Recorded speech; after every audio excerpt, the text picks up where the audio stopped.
Bonsoir, merci d'être venu ce soir et merci à l'école de design je ne voudrais pas mal le dire, l'école de design de Nantes, Atlantique mais à Laval, de nous accueillir. Et ce soir, nous avons choisi de vous accueillir sur une thématique de l'intelligence artificielle. On entend beaucoup de choses sur ce sujet. On s'interroge tous, donc on va essayer d'aborder ce sujet. Vous voulez nous accueillir? Merci. Bonsoir à tous. Alors, je suis ravi de vous accueillir dans ces locaux qu'on a investis il y a très peu de temps, nous, l'école design Nantes-Atlantique, à Laval, effectivement, parce que c'est bizarre, on a Nantes dans le nom, mais on est à Laval. Donc on a ouvert cette école il y a un an maintenant, un peu plus d'un an, parce qu'on a ouvert en septembre 2024. Et effectivement, on est très intéressé par ces thématiques, puisque l'IA, nouvel outil au service des créatifs, et puis les espaces, évidemment, c'est quelque chose qu'on travaille nous en tant que designer, puisque le design, ce n'est pas seulement un point de vue esthétique sur des objets, etc., mais nous, on est des concepteurs centrés utilisateurs. Donc notre travail, c'est de concevoir des objets, des espaces, des applications numériques, en ayant comme point de focal l'utilisateur. Ici à Laval, on développe trois formations, des formations DMAD, ce qu'on appelle les DMAD, ce sont les diplômes d'État. Donc ça, c'est un peu particulier pour une école privée, puisqu'on est une école privée à but non lucratif, mais on porte aujourd'hui des diplômes d'État. Donc on allait chercher cette certification, tout simplement parce que ça nous permet d'ouvrir des portes à nos étudiants, et que c'est plus valorisant pour eux d'avoir un diplôme d'État. Donc 3 DNMAD, je disais, un DNMAD mention espace, donc qui nous concerne plus particulièrement aujourd'hui, puisque vraiment le travail de ces étudiants, c'est de concevoir des environnements, concevoir des espaces de travail, concevoir des espaces de production avec ce focus sur l'utilisateur, avec les usages en ligne de mire toujours. Une mention objet, donc produit, et une mention numérique qui est spécialisée dans les technologies immersives, puisque c'est aussi pour ça qu'on s'est implanté à Laval, pour ce vivier sur les technologies immersives, puisqu'on a l'objectif d'intégrer dans nos formations en fait, ces technologies-là pour faire mieux du design. Tout simplement comme outil qui va faciliter le processus de design. Dans un contexte de design d'espace ou d'architecture, vous comprendrez aisément qu'il est intéressant de pouvoir faire des tests utilisateurs, inviter des personnes dans un bâtiment numérique et de pouvoir les immerger en ayant l'assurance que les réactions qu'elles vont avoir sont presque aussi réelles que celles qu'elles pourraient avoir dans le réel. Donc ça, c'est quelque chose, c'est une vraie valeur ajoutée qu'ont nos étudiants, c'est cette capacité à projeter leurs travaux dans les environnements immersifs et à faire tester ces travaux. Donc c'est pour ça que l'IA et l'espace, forcément, c'est quelque chose d'important pour nous. Qu'est-ce que j'ai d'autre à vous dire? Donc oui, vous aurez la possibilité d'avoir une illustration de ce travail par nos étudiantes qui sont présentes derrière vous, au travers d'une de leurs maquettes physiques qu'elles ont pu proposer pour un projet qu'on a travaillé avec Europlastic, donc vous connaissez forcément, et en même temps le pendant numérique que vous pourrez voir dans un casque de réalité virtuelle, puisque vraisemblablement, ça qui est intéressant aujourd'hui aussi de se dire, c'est que la maquette physique fonctionne avec la maquette numérique, vraisemblablement au travers d'un jumeau numérique. Quoi d'autre si ça vous intéresse, n'hésitez pas à prendre les cartes qu'on aura laissées avec ma chère collègue Diana, puisque le 5 novembre, nous organisons en fait une soirée pour les entreprises, pour présenter ce que c'est le design, pour faire comprendre aux entreprises en quoi le design c'est intéressant pour elles et en quoi intégrer un designer dans ses équipes c'est très pertinent. Et cette fameuse soirée donnera lieu en fait à un peu plus tard en décembre, à une journée de co-création. Donc si vous avez, ce que je dis souvent, si vous avez un caillou dans votre chaussure et que vous ne savez pas trop comment l'enlever, venez nous voir. Et on en discutera et on verra comment on peut enlever ce caillou dans votre chaussure ensemble et potentiellement y apporter une réponse créative et innovante. Voilà la table ronde du 5 novembre. Donc tout simplement, je suis ravi d'accueillir le CAUE ce soir dans ces locaux et j'espère que les présentations qui vont venir seront aussi intéressantes que prévues. Merci beaucoup. Merci beaucoup. Je ne sais pas s'il y a des personnes qui ne connaissent pas le CAUE ce soir. Tout le monde connaît le CAUE? Oui. Donc on va aller très vite, mais juste pour rappel, le CAUE de la Mayenne, donc Conseil d'architecture, d'urbanisme et de l'environnement, a été créé en 1978 avec la loi sur l'architecture de 1977. On est là pour parler sur tout ce qui est aménagement du territoire, faire du conseil aux particuliers d'une façon gratuite, faire de l'assistance aux collectivités par de la sensibilisation, mais aussi par des petites études sous convention. On fait de l'information, de la sensibilisation pour tout public et de la formation aussi pour élus, professionnels, etc. Voilà, alors l'accueil, vous l'avez eu avec Rémi. Ensuite, on va vous dire très vite un petit peu deux mots sur l'IA. Et puis ensuite, on passera avec quelques mots de Florent Michel, qui est aussi de l'école d'ici. On aura 3 temps. Nous aurons un temps avec ce qu'est l'IA dans la culture de tous les jours, donc avec Thibaut Portier, qui est conseiller numérique au département de la Mayenne, et Julie Poirier, qui est directrice du Zoom. On vous dira un peu ce que c'est le Zoom aussi. On aura un deuxième temps avec, par rapport aux professions, au travail, donc avec Marc Viau, qui est responsable en Maine-et-Loire de la structure Savoir IA, donc une structure de formation pour l'IA. Raphaël Giffot, donc on a enregistré avec Valentine de l'agence Nomade, donc qui est architecte associée à l'agence Nomade, qui nous montrera comment ils utilisent l'IA ou qu'est-ce qu'ils attendent de ça. On a aussi un étudiant qui s'appelle Othman Nochi, qui est venu pour nous parler parce qu'il a fait un travail sur cette thématique, donc on parlera de ça. Nicolas Baude, qui est graphiste et qui va nous parler aussi donc empreinte graphique, qui nous parlera aussi des outils. Et puis ensuite, on aura la présentation, comme le disait Rémi, avec les étudiantes sur donc un travail qui a été fait et qui concerne le design et des dispositifs immersifs. Voilà, alors ça, on va aller très vite, parce qu'il attend. Oui, ça va. D'accord. Donc on va aller très vite. Ça, on va le voir tout le long de la soirée. Donc on s'est amusé à dire à ChatGPT, qu'est-ce que c'est l'IA? Et du coup, l'IA, c'est vrai que c'est un outil pour comprendre, qui produit du texte et qui répond à des questions en expliquant des concepts et qui essaye d'assister chacun dans des tâches pratiques ou créatives. Il se résume aussi en disant qu'il est interactif. Et puis, ça peut être un programme informatique. Et c'est vrai aussi qu'il essaie de faire comme s'il était humain et il nous parle. Ensuite, qu'est-ce que c'est, quelle réponse il peut donner et du coup, qu'est-ce qu'il peut faire? Il remplace il remplace pas un concepteur, il remplace pas une création, il remplace pas de l'émotion, et c'est plutôt pour nous ouvrir un peu sur ce qui est possible. Voilà, je crois que ça s'arrête là. Donc du coup, on va passer avec à une intervention de Florent Michel, qui est responsable innovation digitale et de l'intelligence artificielle à l'école de design. Et du coup, il est en visio.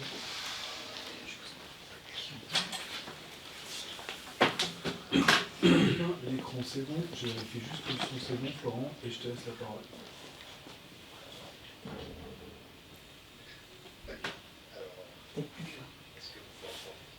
Non, attends, je n'ai pas le son dans la télé. Ah oui, mais c'est parce que Teams. Non, mais bouge pas, c'est Teams qui ne veut pas envoyer le son là où je lui demande. Là, ça doit être bon. Ah oui, c'est pas automatique. Voilà. Bonjour à tous. On t'entend fort et clair, c'est parfait. Je te mets la caméra pour que tu vois un petit peu l'assistance et ça sera pas mal. Super. Si j'ai besoin pour faire varier le son. Eh bien, bonsoir à tous. C'est bon, vous m'entendez tous? Je peux démarrer? Très bien, très bien. Oui. Ravi d'être avec vous ce soir. Je vais faire juste une petite introduction à l'intelligence artificielle et puis je ferai un petit focus sur le monde de la création qu'on connaît bien à l'école de design. Pour ma part, je suis responsable de l'innovation digitale à l'école de design et en charge notamment de l'IA. Je voulais juste revenir sur la notion d'outil. On dit souvent que l'IA est un outil, donc moi je me suis posé la question de l'outil dans son origine, et l'origine de l'outil, ou sa fonction première, c'est augmenter les capacités de l'homme ou compenser ses faiblesses.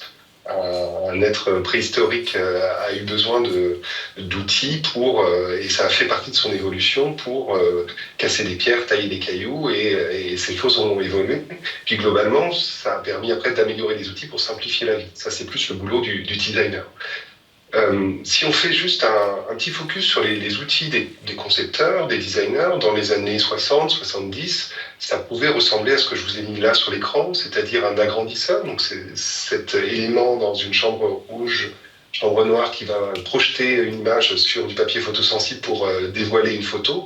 Et puis on va pouvoir, avec cet élément-là, faire des masques, faire du photomontage. Et puis on va avoir des lettres A7 qui vont permettre de faire du titrage. Donc ça, c'est le quotidien d'un designer graphique dans les années 70, et puis les années 80-90 arrivent, push technologique, on pose des ordinateurs sur les bureaux et on se rend compte que ce qu'on appelle la PAO, la publication assistée par ordinateur, a beaucoup d'avantages et permet beaucoup plus de liberté, de conception, de créativité et surtout de productivité. Donc, c'est juste pour prendre un exemple, en se disant que des évolutions techno qui changent les choses en termes de façon de travailler et de capacité de travailler, on en a connu d'autres. Je prends cet exemple de la PAO, mais on peut se dire que la musique assistée par ordinateur avec les voice coders et la capacité de corriger une voix avec l'autotune, ou bien la photographie numérique qui a remplacé en partie la photographie argentique, ça fait partie de ces couches technologiques de modification de l'outil qui modifie pas mal d'usages. Donc la question qu'on peut se poser, c'est est-ce que l'IA générative comme on la connaît, c'est juste une évolution de plus en fait? Est-ce que c'est juste une façon de plus de modifier les choses? Moi, cette question-là, je dirais pas tout à fait. Et effectivement, c'est une évolution supplémentaire, ça modifie pas mal de choses sur les usages, les capacités des outils, mais ça modifie également une partie qui n'est pas seulement sur le faire, mais sur la façon de penser.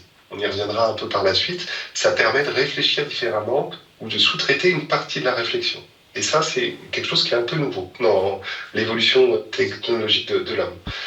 Je reprends juste cet élément-là pour se dire que culturellement, on a été programmé, ça c'est un mythe très ancien, c'est une mythe du golem, et donc c'est dans la mythologie juive, on n'a même pas de date originale de ce mythe-là, mais l'idée c'est qu'un créateur a forgé un être à partir de boue, et c'est devenu un être très puissant, très fort, qui obéissait à son créateur. Et comme souvent dans ce genre d'histoire, ça devient dangereux pour le créateur, ou ça devient dangereux pour les autres humains. C'est-à-dire qu'on a mis trop de puissance dans une entité inerte au démarrage, et ça crée un problème. Et ce genre de mythe, on en a des tonnes, de Frankenstein à 2001, l'Odyssée de l'espace, la science-fiction regorge de ce genre de mythe. Et du coup, quand on nous parle d'IA, j'ai le sentiment, moi, qu'on est sociologiquement, culturellement préparé à se méfier de cette partie-là. Je suis dans l'espoir, on peut peut-être juste parler de ça. Ça, c'est le point d'origine de l'IA, c'est la conférence de Dartmouth, donc c'est dans le sud de l'Angleterre, et c'est la première fois que ces chercheurs qui se sont réunis utilisent le terme Artificial Intelligence pour parler d'une nouvelle discipline qui va croiser le langage, les mathématiques et puis l'informatique qui commence à naître à cette époque-là. Il y a un truc qu'on peut avoir en tête, nous Français, c'est que intelligence en anglais, ça a une petite nuance par rapport à ce qu'on détermine comme intelligence de notre côté de la Manche. Intelligence, c'est le même intelligence que dans CIA, le Central Intelligence Agency, c'est-à-dire la capacité à traiter de l'information, intelligence dans le terme CIA, donc la notion d'information un peu de qualité et capacité de traitement de l'information. Et c'est plutôt comme ça que ces scientifiques, mathématiciens l'ont imaginé au moment de proposer cette solution. Alors ils étaient quand même sur l'idée de créer un système de cerveau artificiel, de réflexion similaire à celle de l'homme, mais plutôt pour le traitement de l'information et pas pour la notion de pensée indépendante ou d'autonomie ou de conscience. Et on a souvent tendance à projeter de la conscience ou de l'intention dans une IA, chose qui est pas trop le cas. Toujours côté histoire, je vous parle de quelques dates. En 1997, on a un événement majeur qui est le fait qu'une intelligence artificielle, à l'époque, c'est ce qu'on appelle un système expert. C'est basé sur des choix logiques avec un arbre de choix et puis la capacité de calculer quel choix semble le préférable. Donc, ce genre de structure a battu le champion d'échecs Kasparov et ça a donné beaucoup d'espoir dans la possibilité de l'intelligence artificielle comme on l'entendait à l'époque. Le deuxième élément, c'est 2016, où on a à peu près l'équivalent, mais avec une autre technologie, qui est une évolution de l'IA, qui n'est pas du choix logique, parce que ça, c'est le jeu de Go, et donc AlphaGo, qui est un système d'IA qui bat le champion du monde de Go, qui est Lee Sedol à cette époque, qui est coréen. Et donc là, on est sur de l'IA, ce que l'on appelle dans le domaine du machine learning. Donc c'est une machine qui apprend et qui a appris de milliers de parties qu'il a pu jouer ou qu'il a pu observer de joueurs humains, et donc il fait quasiment ses propres choix en fonction de choses qu'il a pu apprendre. 2016. J'ai pas mis la date de 2017, pour moi c'est une date importante, c'est l'avènement des Transformers. Transformers, c'est le fameux T de ChatGPT. C'est la capacité de meilleure compréhension du langage humain et de transformer du langage naturel en tokens qui sont compréhensibles par la machine. Je vous parle de choses un peu techniques, mais c'est juste pour vous dire que à la fois c'est très ancien, 1956, ça fait presque 70 ans qu'on parle d'IA, et puis c'est très récent, 2017, 2022, les premières apparitions vraiment sur le champ médiatique des intelligences artificielles. Je vous ai mis cette date avec le Colorado State Fair, c'est un concours artistique dans l'État du Colorado, c'est une petite foire d'art, mais l'histoire c'est que cette œuvre a gagné un concours et son créateur l'a fait avec Midjourney, qui est un outil d'IA générative. Donc il a généré cette œuvre avec des prompts, avec du texte, avec des instructions, et donc pas avec de la peinture ou avec du photomontage. C'était une catégorie digitale, donc il a pu le faire avec Photoshop. Et donc ça a fait parler de ce fait de société. Et puis depuis 2022, on a vu des tonnes de choses arriver. Je vous ai mis quelques exemples de 2025 avec les mêmes et les studios Ghibli qui ont été une des évolutions de ChatGPT qui permettait de produire des images dans le style des studios japonais de cinéma d'animation. Donc ce que je peux vous proposer pour la suite, c'est peut-être de faire un petit panorama des usages. Qu'est-ce qu'on fait avec ce genre de choses? Globalement, on peut générer du texte. C'est ce que vous voyez dans l'introduction avec les personnes juste avant moi, c'est peut-être l'usage principal qu'on en a en termes de volume d'utilisation, cette capacité à, dans le cadre d'une discussion, de construire de façon itérative des productions de textes, et puis de faire ça de façon réfléchie. Ce qui est intéressant, c'est que ça permet d'avoir un autre regard sur la façon dont on est en train de construire un texte, et puis d'avoir des propositions de mise en forme, c'est-à-dire de contenu réellement généré, avec plein de petits soucis, notamment ce qu'on appelle des hallucinations, c'est-à-dire que le texte qui est produit n'est absolument pas fait pour être une vérité, il est juste fait pour être statistiquement probable, comme s'il était écrit par un humain, et donc ça crée des éléments qui sont parfois un peu problématiques. Dans les outils plus pour la création, on a des outils de designers comme Photoshop qui se sont complétés de fonctionnalités d'IA, et ce qui permet de générer un morceau de canapé là où il n'y en a pas, ou d'ajouter un élément comme un lampadaire sur une image juste en tapant du texte, ou en disant remplis cette zone blanche. Donc ça, c'est des outils qui font gagner beaucoup de temps. On a aussi de plus en plus la possibilité d'intégrer des IA qui sont un peu plus costauds dans un outil comme Photoshop et de prompter, et donc de dire cette personne, je voudrais qu'il ait, je choisis mon modèle, je choisis une image de référence, et je dis je veux que cette personne ait mon vase à la main et soit en train de le boire, et l'IA comprend la demande, et en fonction de ce prompt, on lui demande d'avoir des cheveux longs et blonds, voilà, à proposer une réponse. Donc ça, c'est des choses qui se font très bien sur de l'image fixe, c'est des choses qui peuvent se faire sur la vidéo, c'est-à-dire qu'on peut retoucher de la même façon vidéo en disant voilà, je veux le même plan sur le même mouvement, mais je veux enlever le texte qui est sur ce fond. Et donc en générant une image, une solution, on peut avoir des choses retouchées. Donc ça, pour des créatifs, pour des gens qui manipulent l'image, c'est assez magique. Et surtout, c'est un temps qui n'est pas passé sur la production, parce que tout ce que je vous ai montré comme exemple précédemment, ça pouvait prendre des demi-journées, des journées, des semaines à faire. Et là, on peut le faire en quelques minutes. Au niveau... Oui, pardon ? Non, c'était pas bien. Pardon. On peut assez facilement, avec un texte très court, générer une image. Là, j'ai demandé un bâtiment de style brutaliste. Donc, il va tirer parti de bases de données d'images qui référencent pour lui ce qu'est un bâtiment, ce qu'est le style brutaliste, et va me proposer des choses avec plein de biais. Le style brutaliste a tendance à être ancien en termes de construction, et donc il nous met un immeuble un peu vétuste, mais on pourrait très bien faire du style brutaliste moderne, et donc il faudrait détailler le prompt. Et donc, en rentrant dans l'art du prompt, ce qu'on appelle le prompt engineering, on peut détailler les choses et avoir une construction beaucoup plus maîtrisée de son image. Ça demande beaucoup d'itération et du savoir-faire. Et ça, on se rend compte que il faut connaître le langage de l'image, savoir décrire un clair-obscur, savoir décrire des contrastes, savoir décrire un éclairage avant d'arriver à ce genre de résultat.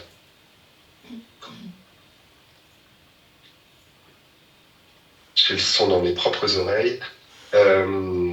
On a la possibilité de générer des vidéos, et donc là on a des choses tout à fait bluffantes. On n'a parfois pas beaucoup de cas d'usage qui vont avec ce genre de prouesse, mais on peut tout à fait générer des choses tout à fait bluffantes avec des générateurs de vidéos. On peut aussi, dans des métiers plus spécifiques, avoir des outils métiers. Ça, c'est un outil qui s'appelle Viscom pour les designers, qui permet de dessiner sur tablette graphique et d'avoir quasiment de façon instantanée une mise en volume, une représentation avec des textures, et ça avec des projections sous forme d'IA, et puis des déclinaisons.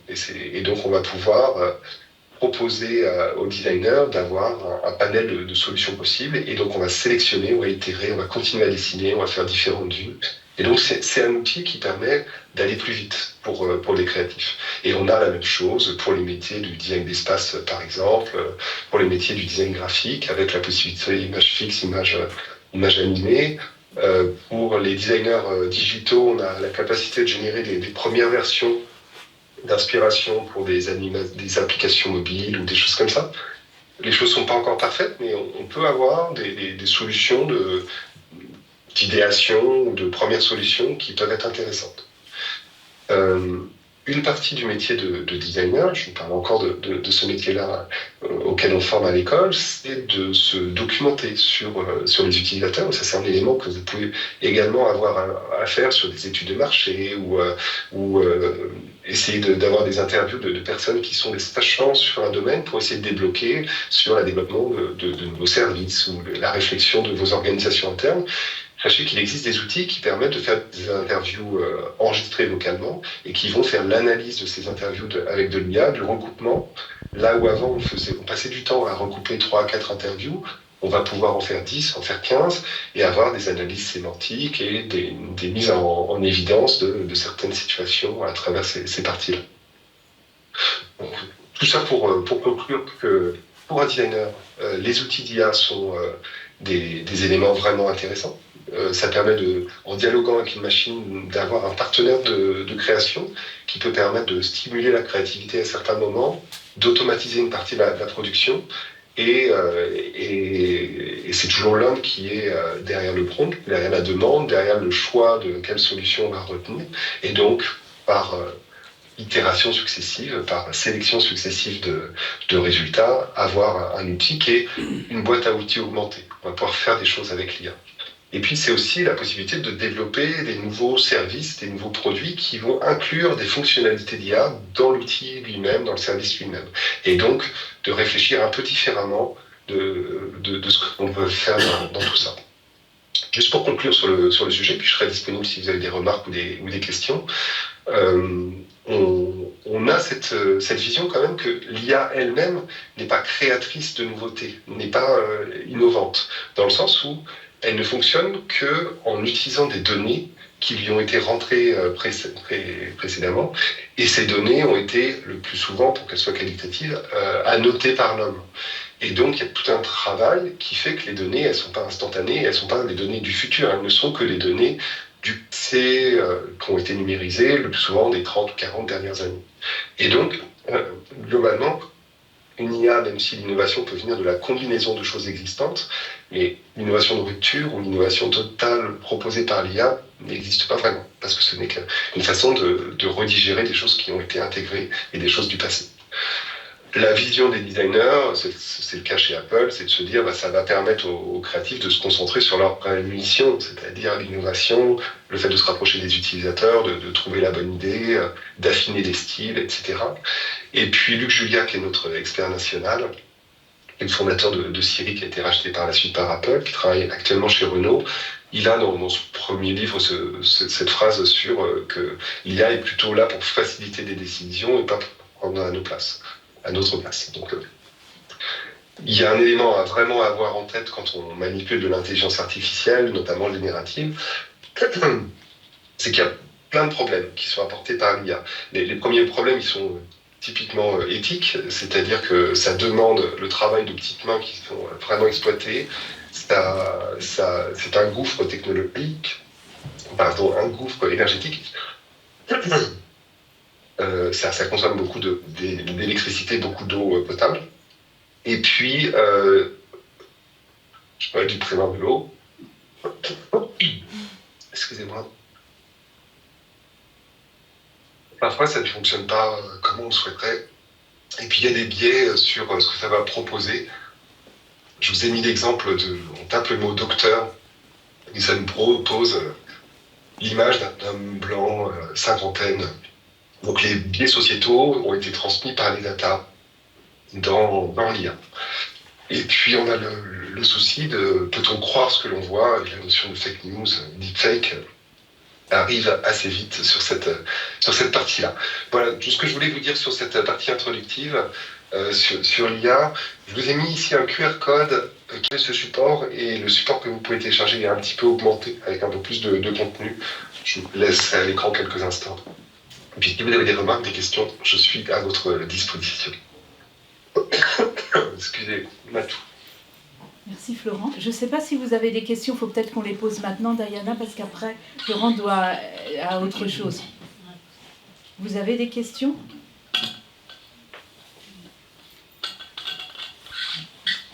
En tout cas, vous nous avez fait une belle démonstration de ce qu'est votre école. Merci beaucoup, et je vous souhaite de bons échanges, une bonne soirée, et puis au plaisir d'échanger de nouveau. Je vous enverrai peut-être le lien pour télécharger ce support si vous le souhaitez par la suite. Merci beaucoup. À bientôt. Donc on va passer à un temps où on disait l'intelligence artificielle, que c'est une nouvelle arrivée et un peu dans tout notre monde. Donc on va inviter Thibaut Portier, qui est conseiller numérique au conseil départemental de la Mayenne, et Julie Poirier, à vous asseoir ici, ou sur les chaises si vous avez besoin de voir l'écran, pour nous présenter votre vision. Donc, on commence par Thibaut. Alors, donc je vais parler aussi de l'intelligence artificielle et vulgariser ce que c'est. Donc, ouais, je peux passer. Merci. Donc, déjà, l'intelligence artificielle, elle est déjà en fait dans notre quotidien. Parfois, on s'en rend même pas compte en fait. Que ce soit donc dans la santé, c'est utilisé par les médecins ou les radiologues aussi pour analyser les radios. Dans les transports, alors on connaît les voitures autonomes, ou en tout cas les Tesla qui commencent à être semi-autonomes. Et puis même sur les nouvelles technologies qui sont embarquées dans les voitures. Dans le commerce, pour les recommandations personnalisées, effectivement. Voilà, ce qui permet de cibler nos achats. On est ciblé. Et dans les maisons, donc voilà, les assistants vocaux, thermostats intelligents, donc c'est tout ce qu'on a, la domotique qui existe depuis longtemps, mais qui du coup a vraiment explosé avec l'IA. Donc sur les dates clés, donc comme on disait avant, ça a commencé dans les années 50. Ce qu'on peut voir aussi, les assistants vocaux dans les années 2010, donc ce qu'on connaît avec Siri, donc ça fait quand même longtemps qu'on utilise un type d'IA, en tout cas qu'on le voit. Et effectivement, c'est explosé en 2022 avec ChatGPT, qui est une IA du coup générative. Il en existe aujourd'hui plein, il y en a plein qui arrivent chaque jour, parce que toutes les entreprises veulent leur IA. parce que alors déjà financièrement c'est important de se placer dessus. Et en fait, tous aussi ont donc un générateur de texte et souvent vont aller vers le générateur d'images, le générateur audio, vidéo, etc. Et en fait, on peut générer tout ça d'un simple texte qu'on appelle du coup un prompt. Le prompt, c'est vraiment ce qui va vous permettre de demander quelque chose à l'IA, mais il faut vraiment qu'il soit bien précis, bien rédigé pour avoir une réponse claire. En tout cas, l'IA, pour l'instant, elle n'est pas assez performante. Enfin, en tout cas, il faut vraiment bien lui cibler. Parfois, il faut affiner sa réponse pour vraiment avoir une réponse enfin, la réponse qu'on attend. Sur les usages au quotidien, donc, c'est des idées comme ça, hein, il peut y en avoir plein. Mais c'est vrai que généralement, c'est plutôt pour reformuler ou alors trouver des idées, mais ça va pas, comment dirais-je, c'est moins pour chercher quelque chose. On avait les moteurs de recherche, ça fonctionnait très bien. Là, c'est plus vraiment, ou planifier des choses. Ça sert surtout pour ça. Et souvent, moi, on me demande, quand est-ce qu'on utilise l'IA? Donc, parfois, il n'y a pas forcément besoin d'utiliser l'IA, et on le verra aussi pourquoi, parce que l'impact environnemental d'une simple petite recherche sur une IA est énorme par rapport à un moteur de recherche, alors qui est déjà important, mais voilà. Et donc, quand on veut une actualité ou juste faire une simple recherche d'une date historique ou que sais-je, on n'a pas forcément besoin de demander à l'IA, même si certains ont ce réflexe-là. Par contre, effectivement, quand on veut rédiger un texte, retravailler son texte, etc., ça peut servir.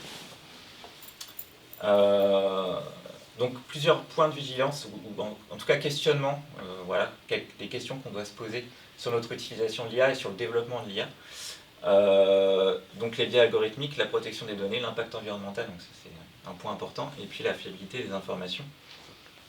Donc biais algorithmique, c'est ce qu'on disait, si on demande par exemple d'imaginer un patron ou d'imaginer une secrétaire, souvent, même si c'est de mieux en mieux, l'IA va tendre vers des clichés en fait, et sortir des choses comme ça. Ce qui est moins en moins le cas, parce qu'il ne faut pas oublier, derrière une IA, c'est des humains et des entreprises, donc ils font ce qu'ils veulent de leur IA, pour le meilleur ou pour le pire, mais ils tendent à aller vers le mieux, en tout cas, espérons. Alors le besoin en loi, alors il y en a qui existent, mais l'IA va plus vite que ce que les gouvernements peuvent faire, en tout cas pour légiférer dessus.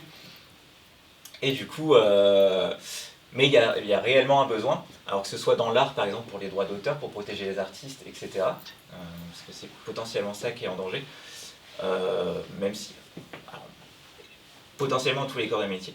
Et surtout les entreprises qui derrière peuvent créer leur IA, alors c'est de moins en moins le cas, parce qu'on commence à légiférer, mais qui peuvent faire un peu comme ils l'entendent. Donc il faut vraiment protéger ça et protéger les corps de métier qui pourraient être touchés. Alors l'impact environnemental, alors, des chiffres, 2,5%, alors c'était du numérique, c'est pas que l'IA, et en 2022, 4,4%, et on a encore augmenté, on a repris 2 points en 2025. Et donc voilà, et l'IA n'aide absolument pas à réduire ça. C'est vraiment c'est un coût énergétique énorme. Donc si ça se développe d'autant plus. Alors pourquoi? Parce que les data centers, en fait l'IA, comme on le disait avant, c'était on prend plein de données, on les stocke, et puis on va interroger toutes ces données, et puis elle va nous donner une réponse par rapport à ça. Et donc on a besoin d'énormes data centers pour stocker toutes ces données et les interroger. Donc les data centers, c'est ça, c'est plein de serveurs alignés. Et en fait, pourquoi ça coûte énormément d'énergie? Déjà, c'est pour refroidir ces data centers. Et puis pour interroger et puis amener ensuite l'information jusqu'à nous. Et donc voilà, c'est un impact environnemental énorme. Donc, espérons que dans l'avenir, ce sera réduit. Alors, les entreprises, c'est un peu leur combat quand même, de réduire ce coût énergétique. au-delà de l'impact environnemental, c'est le coût aussi financier pour eux. Mais bon, si ça aide l'environnement, c'est bien aussi. De voilà, réduire ce coût énergétique pour ensuite qu'on puisse utiliser l'IA et qu'il n'y ait pas un tel impact qui risque d'aggraver le cas de la planète. La fiabilité des informations, alors pareil, il y a du mieux, mais à une époque, ChatGPT, mais les autres aussi, n'étaient pas vraiment à jour dans les informations. Et voilà, donc si on a demandé des trucs d'actualité, il était vraiment... c'était pas possible. Alors après, c'était pour Mistral, donc le PDG de Mistral, qui a dit qu'ils ont réussi à transformer leur IA, elle est plus à jour dans les informations. Mais bon, il faut se méfier. Alors après, c'est comme tout sur Internet, surtout que l'IA prend ces informations sur Internet. On ne doit pas croire tout ce qu'on voit sur Internet, donc toujours avoir une critique là-dessus. Alors ce qu'on disait sur les deepfakes aussi. Alors l'IA n'aide absolument pas à ça non plus, mais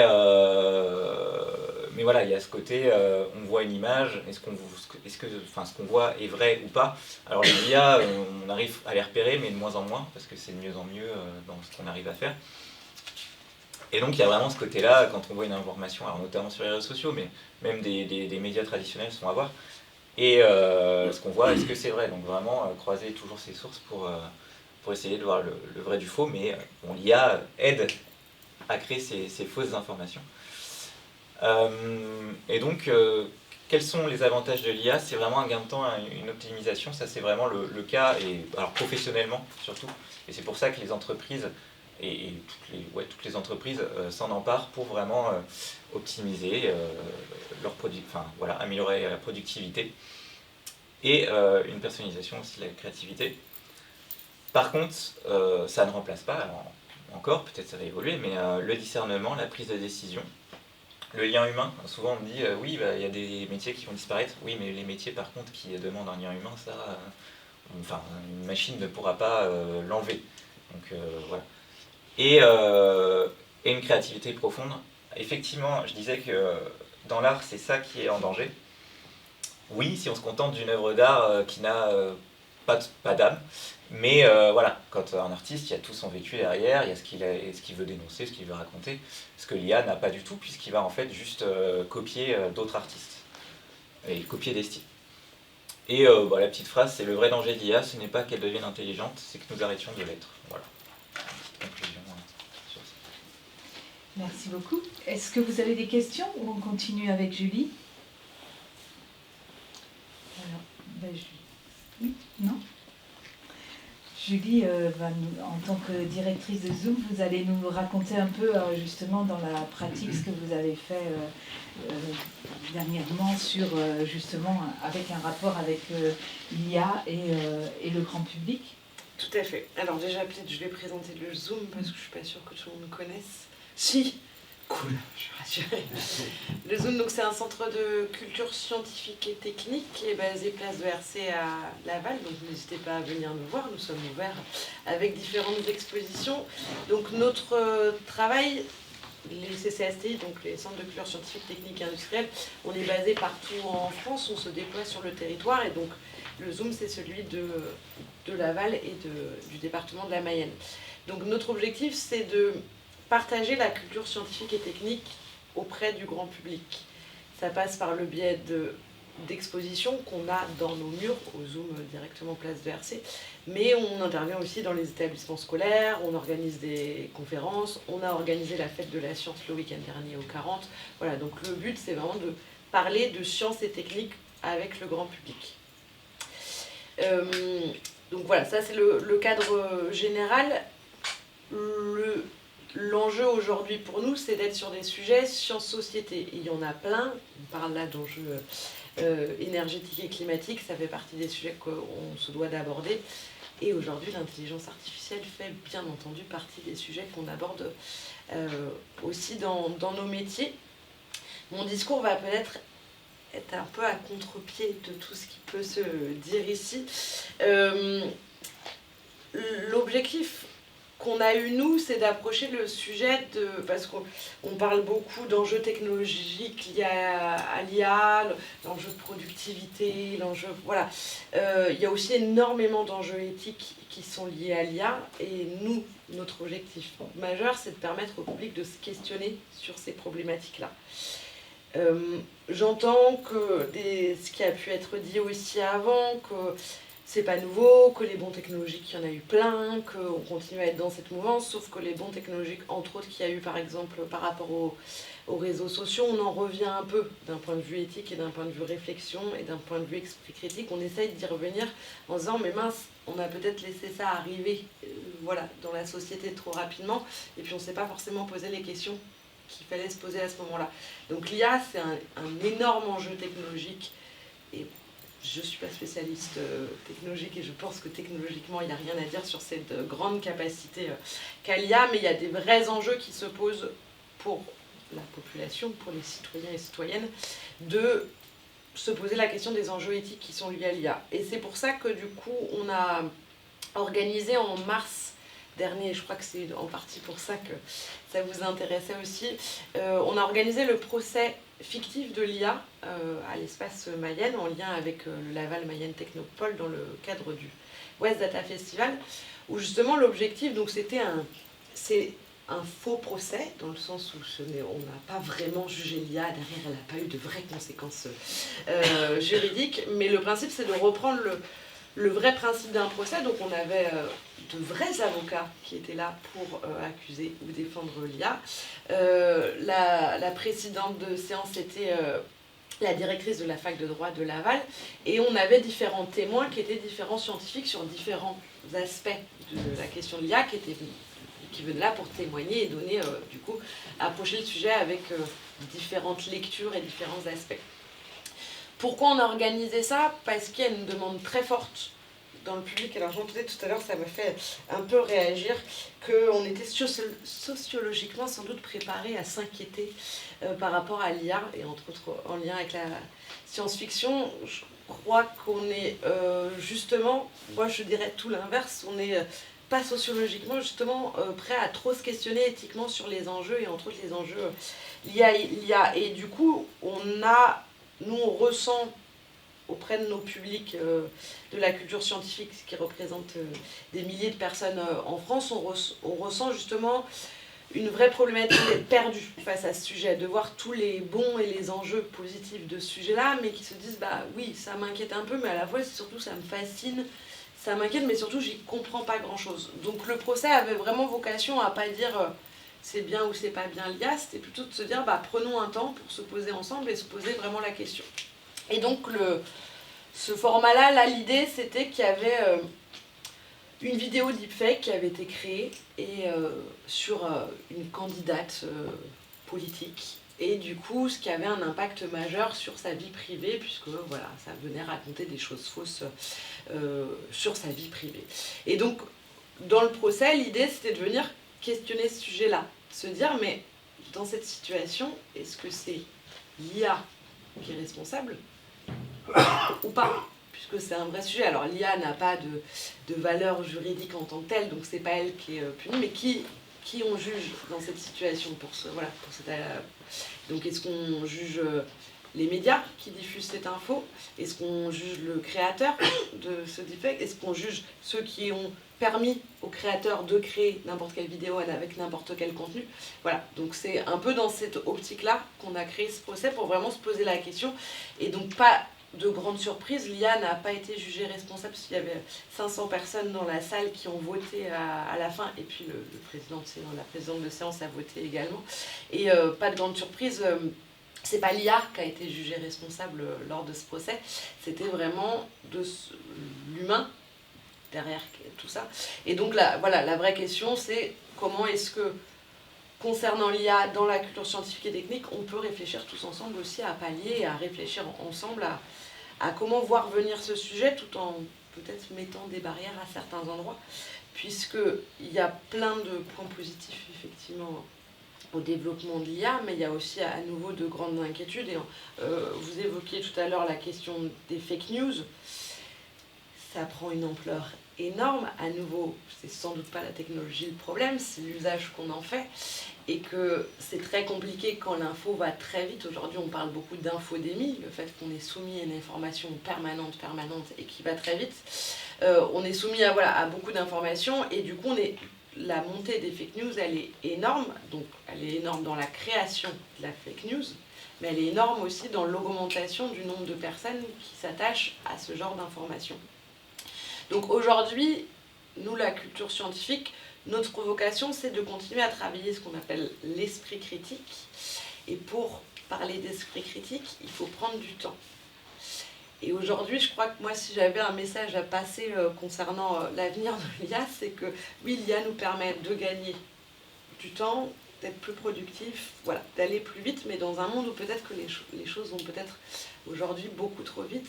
Si on veut revenir à l'esprit critique qui est basé sur deux systèmes de pensée, la pensée rapide qui est assez intuitive, qu'on utilise quotidiennement, et puis la pensée lente qui elle est plus réfléchie, plus logique, mais qu'on met plus de temps à mobiliser.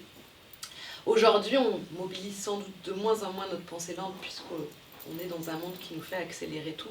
Donc voilà, la culture scientifique a vocation à se reposer la question de l'esprit critique et à peut-être tous ensemble de se redire qu'en fait, peut-être des fois ralentir, ça peut être intéressant pour se poser des questions, et entre autres sur un sujet comme l'IA. Voilà pour un cadre un peu général. Merci beaucoup. Merci. Vous vouliez aussi parler de ce que vous avez fait aussi ces dernières semaines, ces derniers jours, avec la fête de la science. Oui, effectivement, la fête de la science, mais parce que c'est un sujet d'actualité, effectivement. Donc la fête de la science, c'est un événement national qui est porté depuis 30 ans maintenant par le ministère de l'Enseignement supérieur et de la Recherche. Et donc, dans chacun des endroits en France, on organise la fête de la science pendant 10 jours.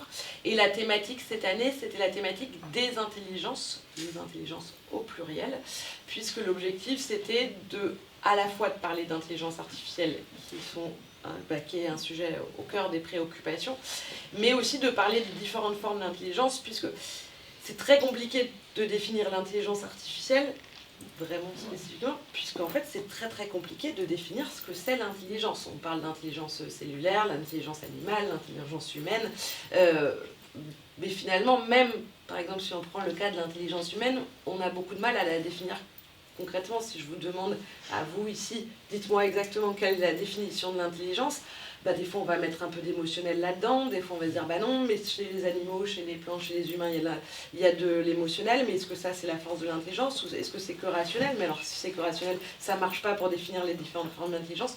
Donc voilà, l'objectif de la fête de la science, c'était de donner la parole, entre autres, aux chercheurs et aux chercheuses, voilà, sur cette thématique des intelligences, dans tout ce que ça veut dire. Voilà, donc c'était un événement qui a eu lieu au 40 et qui a lieu chaque année.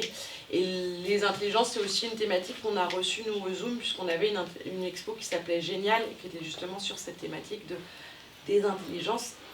Et je vous jure que si vous repartez en vous posant la question de votre propre définition de l'intelligence, vous verrez que finalement, c'est pas si simple que ça. Donc c'est pour ça que définir aussi l'intelligence artificielle, c'est un peu en comparatif aussi de la définition de l'intelligence. Et est-ce que finalement l'intelligence artificielle, c'est une intelligence? C'est aussi une vraie question sous-jacente. Voilà. Merci beaucoup, Julie. Merci beaucoup. Merci.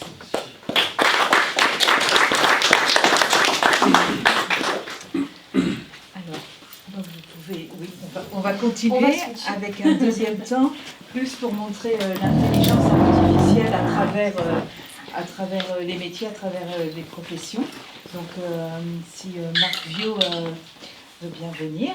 Donc on a aussi une petite vidéo de Raphaël Chicot, qui est un architecte de chez Nomad Architecte, qui nous présentera sa vision de l'IA aussi à travers son agence. Et puis aussi Othman, si vous voulez venir. Et Nicolas Beaune, donc graphiste d'empreinte graphique. Vous pouvez vous asseoir. Ça sera parfait. Est-ce qu'on commence avec Mario? Oui, très bien. Ok. peut-être que vous vous présentez un petit peu, je sais pas. Ouais. Donc moi, Marc, de la société Savoiria, je vais me mettre debout, ça va peut-être être plus simple. Nous, on intervient sur la partie formation. On a un organisme de formation national, on a une trentaine d'implantations, uniquement sur l'intelligence artificielle et sur la cybersécurité. C'est quand même intimement lié aujourd'hui, parce qu'il y a eu beaucoup d'excellentes choses, je pense que je partage le point de vue de pas mal d'intervenants. Il y a énormément d'avantages, mais il faut s'en servir de la bonne façon et adapter les bons gestes et les bonnes pratiques. Et la cybersécurité rentre vraiment dans ce cadre de l'IA aujourd'hui. Ça, c'est juste un petit rappel de nos activités. Nous servons de la formation en intra, on a de la formation d'acculturation, vraiment de vulgarisation, expliquer ce qu'est l'IA. J'ai beaucoup aimé faire l'intervention, dire que oui, c'est pas une intelligence, c'est un mode de raisonnement probabiliste. Donc l'IA estime que c'est complètement différent. Il y a aussi un raisonnement en arbre de pensée, c'est assez large, mais en tout cas le but de nos formations c'est vraiment que les stagiaires comprennent globalement l'IA et la méthodologie. On propose également sur des sessions mensuelles, on a des parcours éligibles CPF, donc même pour les particuliers, et on fait aussi du diagnostic et de l'audit pour des structures, c'est beaucoup de l'automatisation. On n'est pas là pour vendre des logiciels, il y a des choses avec ChatGPT, Copilot, Mistral, toutes les solutions ont déjà été dites, on peut faire de super choses. Et c'est aussi ça qui est intéressant avec l'IA, c'est qu'avec des outils assez simples, on peut mettre des choses vraiment qui révolutionnent pas mal son quotidien. Donc ça c'est pourquoi l'IA, donc on en parlait, ça améliore la productivité, ça assure aussi une qualité homogène, ça accélère les process. C'est vrai que l'IA a cet avantage, c'est vraiment on peut être linéaire en termes de délivrables. On va animer un atelier justement à Angers axé sur les architectes, leur quotidien et pour les maîtres d'œuvre. Vraiment sur cette partie, notamment appel d'offres, qu'on va parler après, c'est vrai que ça permet d'être intraitable, on va dire, sur le rendu, d'avoir des axes d'approche différents, c'est vraiment hyper efficace. Et là, on ne parle pas de génération ou autre, c'est de l'analyse pure et dure. C'est là où l'IA va vraiment être efficace. Les dangers, c'est ce qu'on a entendu parler tout à l'heure, c'est les hallucinations. L'IA est capable de partir dans des raisonnements complètement ubuesques. J'ai fait pas mal de formations, un truc qui m'avait vraiment interpellé. On a demandé à l'IA un truc tout simple. Sylvie a 3 sœurs et 2 frères. Combien y a-t-il de filles dans la famille? L'IA répond 3. Et l'IA était capable de faire 40 pages pour nous expliquer qu'il n'y avait que 3 filles. On a beau lui dire tu te trompes, tu te trompes, tu te trompes, tu te trompes, on lui expliquait, elle ne s'est jamais remise en cause. Elle était prête à créer des sources complètement fausses pour nous prouver qu'elle avait raison. Donc c'est là où il faut faire attention. On parle des fuites de données, d'une dépendance excessive. Il y a eu c'est à Oxford en Angleterre et à Harvard aux États-Unis, ils estiment que la réflexion des étudiants a diminué de 18% depuis 3 ans. Et quand ils comparent la qualité d'une copie écrite à la main avec IA et sans IA, la copie sans IA est toujours beaucoup plus qualitative. Ça, il n'y a pas de remise en cause. Donc c'est une intelligence artificielle. Pas vraiment, parce que clairement on n'innove pas, on ressasse des informations. Il faut savoir bien l'utiliser dans notre quotidien, mais c'est quand même très différent d'un vrai mode, on va dire, d'innovation dans les idées en tout cas. C'est pour ça que ça va un peu à l'encontre de ce que je peux pousser en termes de formation, et c'est important de le comprendre parce qu'on l'a vu dans beaucoup de PME, ça handicape beaucoup plus les PME, certaines avec une mauvaise utilisation, quelques employés qui vont utiliser par-ci, quelques employés par-là, il n'y a pas de cadre. Et si on n'a pas une vraie politique de déploiement d'IA aujourd'hui dans les structures, on va dans le mur, c'est clair et net. D'où l'importance des formations. Et comme j'en parlais, les fuites de données, la vigilance constante, c'est hyper important parce que dans l'IA, tout ce qu'on met dedans, si je prends l'exemple de ChatGPT, si on n'a pas l'abonnement à $200 par mois, toutes nos données qu'on intègre à l'intérieur sont publiques. C'est-à-dire que tout ce que vous allez noter sur votre vie privée, sur votre entreprise, toutes vos informations vont servir de base d'entraînement, donc potentiellement peuvent ressortir un jour ou un autre. Voilà. Donc c'est quand même à prendre en compte. Le but c'est d'anonymiser un maximum tout ce que vous pouvez intégrer, même dans des prompts, c'est hyper important. Les équilibres bénéfices-risques. Donc c'est vraiment ce qu'on essaye nous de mettre en avant, c'est adopter des pratiques robustes, c'est-à-dire justement c'est respecter tous ces points de vigilance, l'utiliser dans des cadres précis et pas à tout bout de champ. Le petit comparatif tout à l'heure avec les moteurs de recherche type Google, c'est très bien. L'IA ne sert pas à chercher une date de naissance ou à chercher un événement précis, c'est pas du tout ça, c'est un outil de réflexion, voilà, ça va nous aider, mais l'humain a toujours la main à la fin. Mettre en place une gouvernance claire, ça redit ce que je disais avant, c'est mettre un cadre. Ça va avec la troisième ligne qui est respecter les normes RGPD, c'est ce focus sécurité, sécurité, sécurité. L'IA hyper impactante, mais attention. Et ensuite, la maîtrise des prompts, il y a des choses assez simples, c'est vraiment qualifier un rôle, un contexte, un objectif. Au départ, il ne faut pas hésiter dans le rôle à être vraiment très impactant. L'IA se base sur des milliards de documents, donc il copie les comportements humains qu'il a pu voir dans des livres, dans des choses comme ça. Donc typiquement, après moi j'ai fait des petits avant-après sur des photos assez simples, je lui ai dit, tu es un architecte de renom international, tu es renommé pour ton originalité. Il ne faut pas hésiter à en faire des caisses, comme ça l'IA se positionne sur un niveau d'excellence, et c'est là où vous allez avoir les meilleures réponses. Même chose, pas être trop gentil avec l'IA. L'IA devient feignante, parce que l'IA copie les comportements humains. Ne pas être trop braque avec elle, parce qu'elle peut se fermer. C'est particulier, c'est vrai, oui, il y a beaucoup d'études là-dessus, et l'IA, en fait, reprend nos comportements à nous. C'est ça qui est assez paradoxal, c'est qu'aujourd'hui, il faut lui parler clairement, il ne faut pas lui dire s'il te plaît, il ne faut pas lui dire merci. Ça consomme de l'énergie, c'est pas écologique tout ça, parce que c'est encore des demandes en plus. Il faut vraiment être simple, efficace. Là, j'ai pris 3 cas, on va dire, qu'on retrouve beaucoup justement pour les métiers de l'architecture, de l'urbanisme. Le plus impactant, celui qu'on met en place quasiment à chaque fois qu'on nous demande, c'est vraiment la gestion d'appels d'offres. C'est le travail hyper chronophage, fastidieux, compliqué, même si on est habitué, il y a beaucoup d'outils en place, mais l'IA vraiment permet des solutions très simples. Aujourd'hui, on synthétise, on structure le document tout de suite. De quelle façon? On extrait les critères, les délais, les pièces obligatoires, les prix, tout ce qu'on veut. Une matrice de conformité est mise en place en même temps, la checklist, et en fait l'IA va venir à chaque fois qu'il va renseigner la trame d'appel d'offres, checker, ainsi de suite. Vous suivez en même temps le process, si vous n'êtes pas d'accord, vous interrompez, vous lui demandez de modifier, il reprend. Si vous avez toujours la main. Le but c'est que vous gérez l'IA. Voilà, on n'est pas en attente. Et ensuite il y a toujours les générations de questions maîtres d'ouvrage qui vont à la suite, mais ça c'est plus du concret. Ça, c'est des retours qu'on a eu de différents cabinets d'architectes pour lesquels on a mis des choses en place.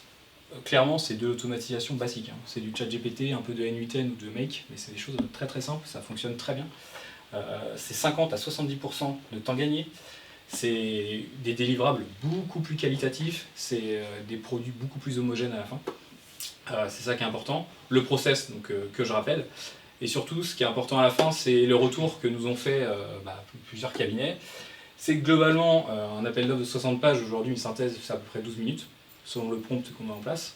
La checklist, 3 minutes, la trame, 10 minutes. Après, il y a le travail du collaborateur, de venir le retravailler, voir si les axes sont pertinents ou pas. Mais voilà, en une demi-heure, vous avez déjà 90% du travail qui peut être fait. Donc c'est ça qui est impactant. Et eux, ce qu'ils ont surtout vu, c'est qu'au lieu d'avoir 2 personnes à plein temps, ils ont aujourd'hui plus qu'une personne à plein temps sur les appels d'offres, et l'autre personne retourne vraiment sur le terrain, sur du suivi de chantier. C'est ça aussi qui est pertinent, c'est qu'on lâche ces tâches chronophages pour vraiment s'orienter vers des missions, on va dire, à but, à valeur ajoutée. Ça, c'est ce qu'on nous a demandé, c'est plutôt des architectes d'intérieur.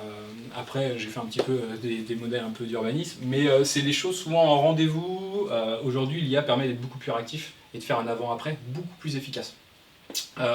J'ai été sur ChatGPT, hein, j'ai fait ça en 10 minutes honnêtement. Il y a des GPTs qui existent, c'est des mini-IA concentrés sur un thème. Donc là, c'est de la génération d'images réalistes. C'est tout ce que j'ai choisi. Donc ce que ça peut permettre, donc c'est les décisions accélérées. L'effet waouh, ça c'est hyper important, parce que ça permet vraiment au client de se dire waouh, en 2 minutes, je prends une photo avant-après, c'est ma maison, ça n'a rien à voir. Donc c'est assez bluffant. Je passe directement. Là, je lui ai juste dit, voilà, tu mets une terrasse en bois, tu gardes tout le mobilier. Ça a duré 30 secondes. Assez bluffant. La photo d'après, je lui ai dit à la place de ce parking, tu respectes les dimensions. Voilà. Je veux créer un petit parc avec des jeux. Je lui ai dit tu mets 40% en herbe sur la totalité. Enfin voilà. On peut aller très loin dans les détails. L'IA globalement va vraiment se conformer à ça. Il m'avait fait une photo avant, je lui ai dit non, tu te trompes, parce qu'il m'avait tout mis en herbe. Il a dit pardon, je me suis trompé. Il a refait l'image. Voilà. Faut pas hésiter à reprendre aussi parce que c'est pas une vérité vraie. Le je lui ai dit fais un agrandissement en bois par-dessus, faut faire des choses complètement loufoques. Et c'est hyper pertinent et c'est surtout très rapide.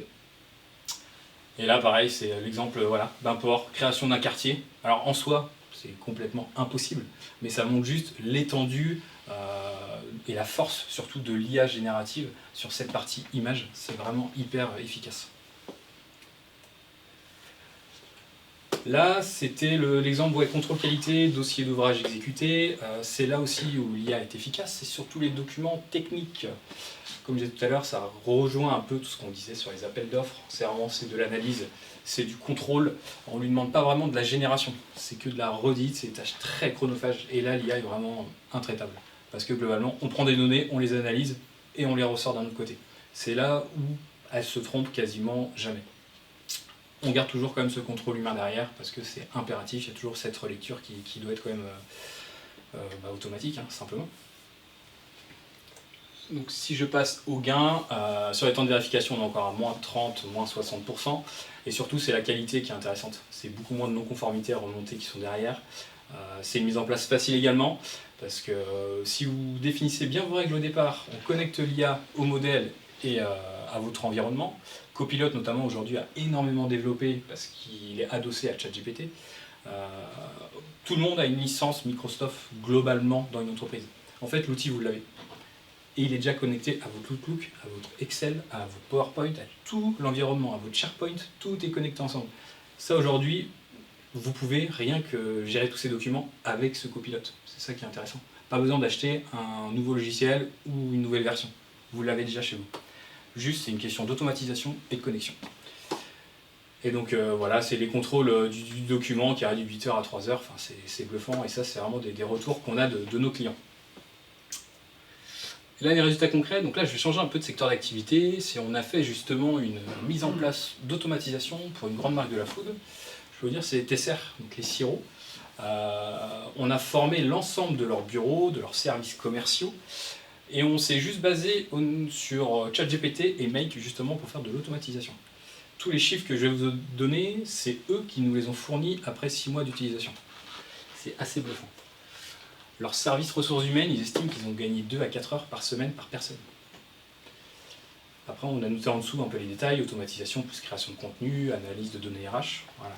Commerce, force de vente, 2 à 4 heures par semaine par personne. Encore préparation des rendez-vous, rédaction, analyse. Marketing, innovation, 4 à 6 heures par semaine. Relations clients, 3 à 5 heures. Relations clients, on peut créer des chatbots aujourd'hui de réponses automatisées selon la politique de réponse de l'entreprise.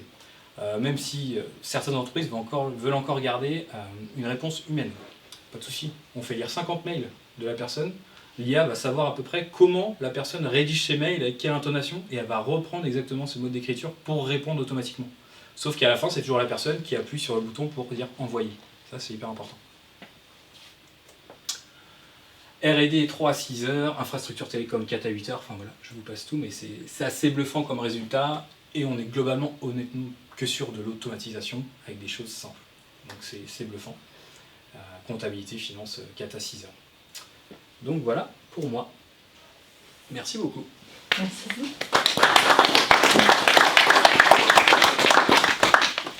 Peut-être Nicolas, est-ce que tu veux continuer et après Otman, enfin si vous décidez l'inverse, il n'y a pas de souci. Oui, comme vous voulez. Bon.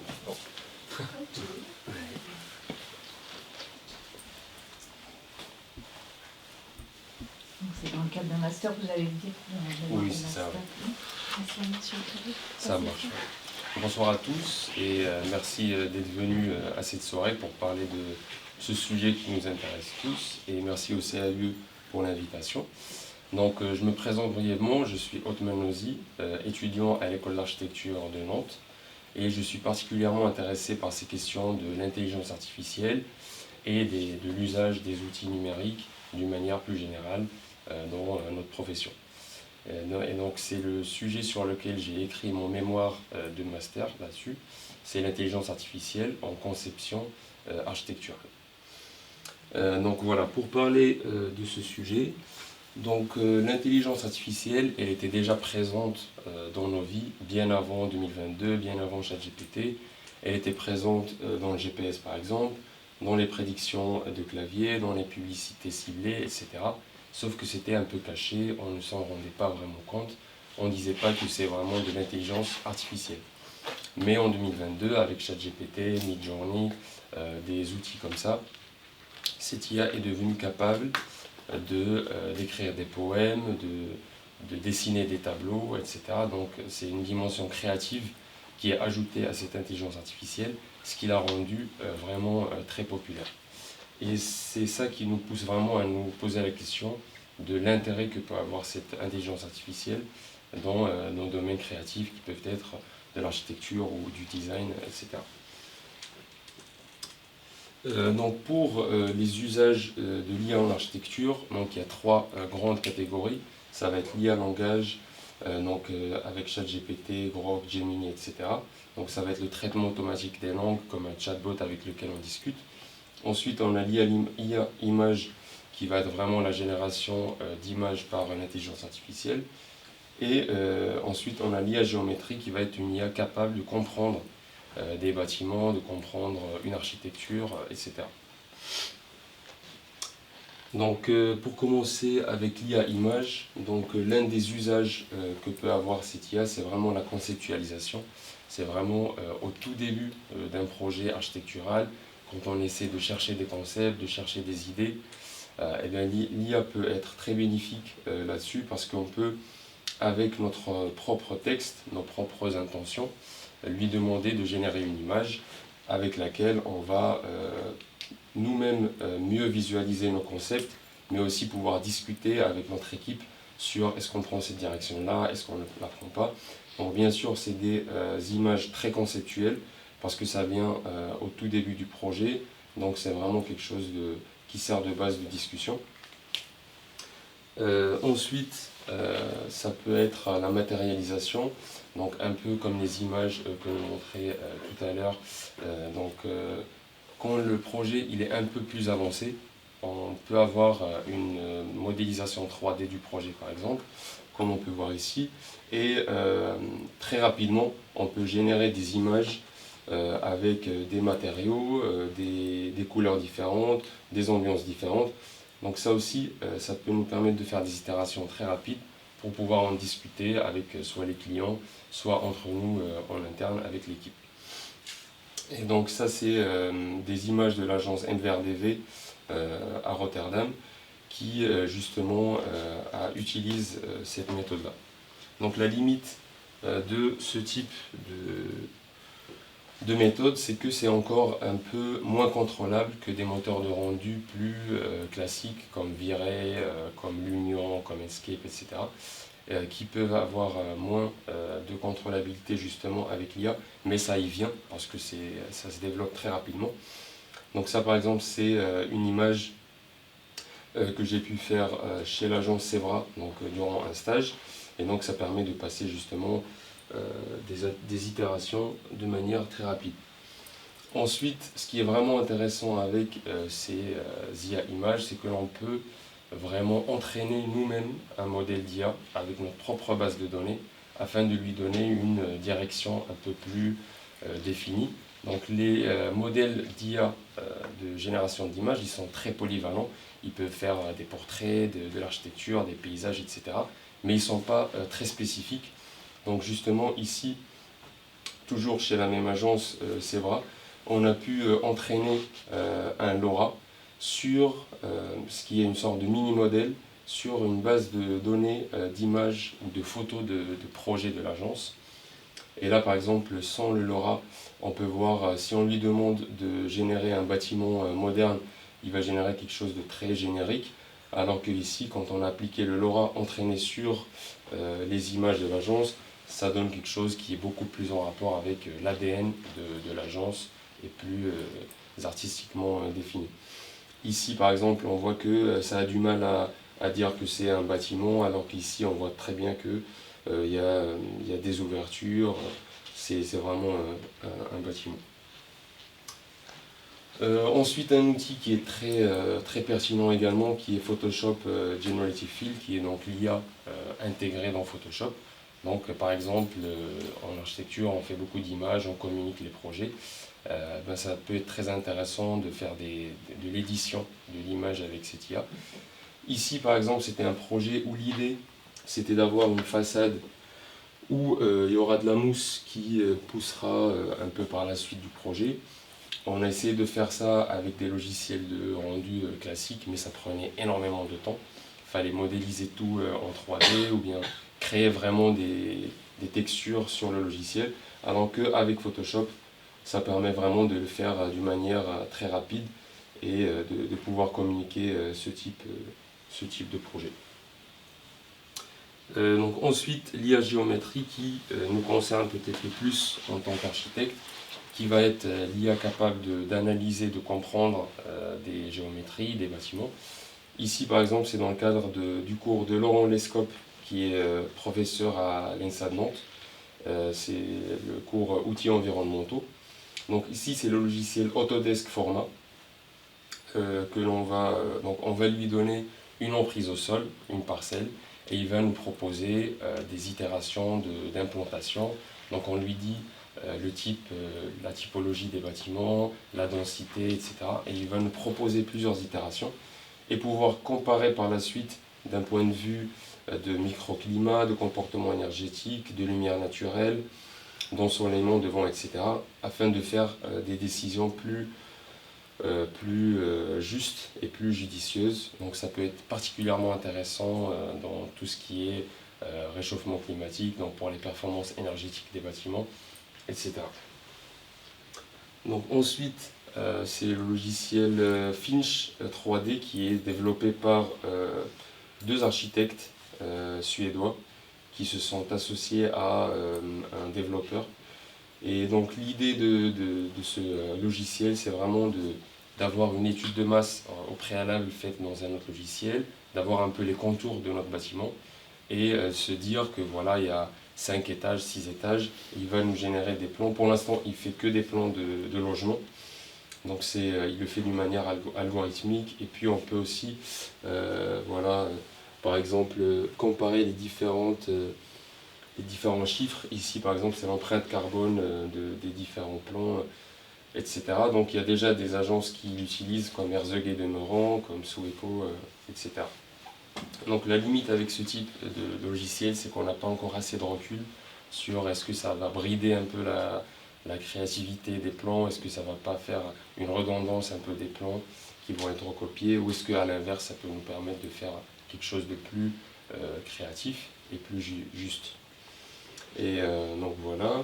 Ensuite, donc l'IA langage qui a été très bien expliqué donc, par rapport à tous les usages qu'il peut y avoir. Donc en particulier la recherche dans les documents, donc les grands documents, PLU, les normes techniques, etc. On va donner ça à l'IA qui va nous donner directement ce que l'on veut, d'une manière très synthétique. Ensuite, on a la conceptualisation, donc on peut utiliser l'IA comme un assistant virtuel du projet avec lequel on peut discuter, lui donner des hypothèses, discuter avec lui sur ça, et puis il peut nous donner des références également sur des projets, etc.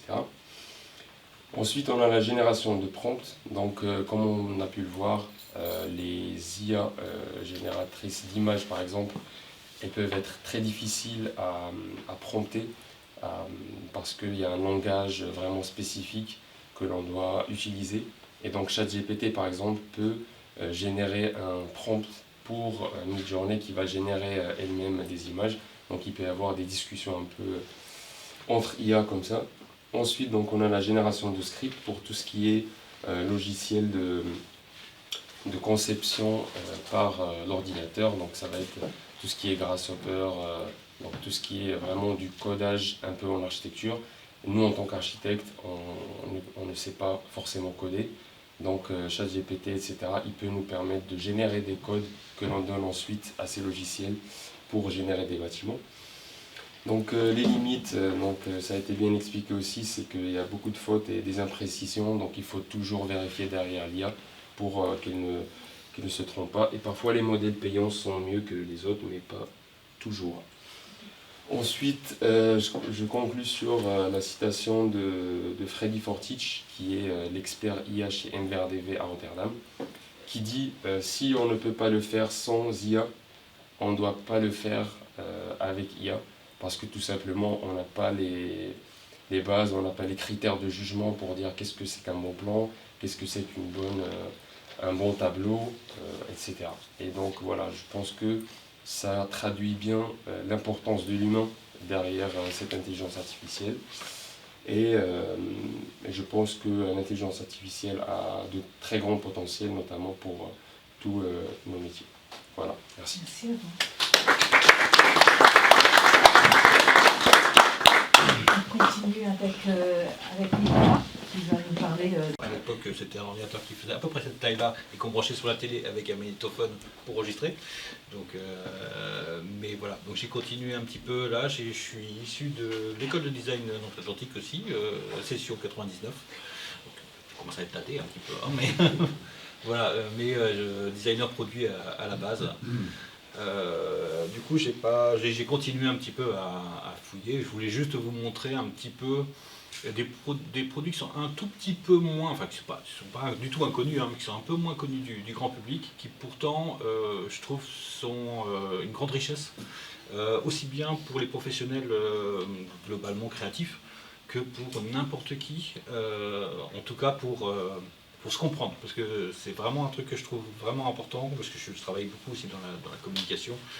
Je trouve que tous les projets un peu de créatifs ou de conception en règle générale, une bonne entente entre le demandeur et la personne qui va faire le travail et éventuellement le pourquoi, c'est vraiment super important.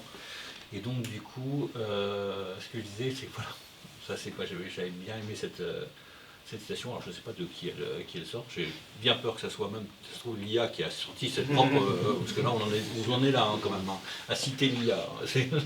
Mais c'est vrai que, ouais, en fait, on a vraiment accès à des idées, à des outils qui vont enfin, qui exécutent nos idées, mais aussi dialoguent entre elles. Et on a la personne précédemment, je ne me rappelle plus de votre prénom. Othman, ouais. On avait parlé un petit peu, effectivement, on se retrouve avec à la fois nous qui travaillons, qui se laissons inspirer par l'IA qui bien sûr s'inspire d'autres personnes, et finalement, en fait, il y a des robots un peu partout, voire même des robots entre IA. On a parlé de ChatGPT qui permet de prompter d'autres IA. Enfin, ça devient, c'est assez étrange, et à la fois, faut pas oublier que ce n'est qu'un partenaire, ce n'est pas lui qui, enfin, je dis souvent, c'est un peu un stagiaire qui serait autiste Asperger. Globalement, il a des capacités de malade, par contre il faut le cadrer, parce que sinon il fait un peu n'importe quoi. Et même vraiment, enfin un peu. Et donc du coup, voilà, rapidement, parce que en fait on va revenir un petit peu sur tout ce qui a été dit, hein, mais globalement, moi je trouve que l'IA, ça peut être vachement bien pour apprendre et comprendre rapidement les choses. À partir du moment qu'on utilise certaines IA un peu bridées qui vont peu halluciner, vous avez dû entendre pas mal de fois le mot hallucination, halluciner, c'est vraiment une grosse problématique dans l'IA. Hein. Vraiment, il peut avoir des conversations ubuesques sans reconnaître jamais qu'il est tort pendant des heures. C'est affolant. Du coup, bon, je vais en montrer une qui est un peu mieux quand même. Hein. Vraiment, je le trouve intéressant, et surtout, qui n'a pas eu des profs, l'horreur, quoi. On aimait la matière, et cette année on tombe sur le mauvais prof. Tout le monde nous dit dès le début de l'année, oh là, il fallait pas tomber là-dessus. Honnêtement, maintenant je trouve ça assez génial, l'IA.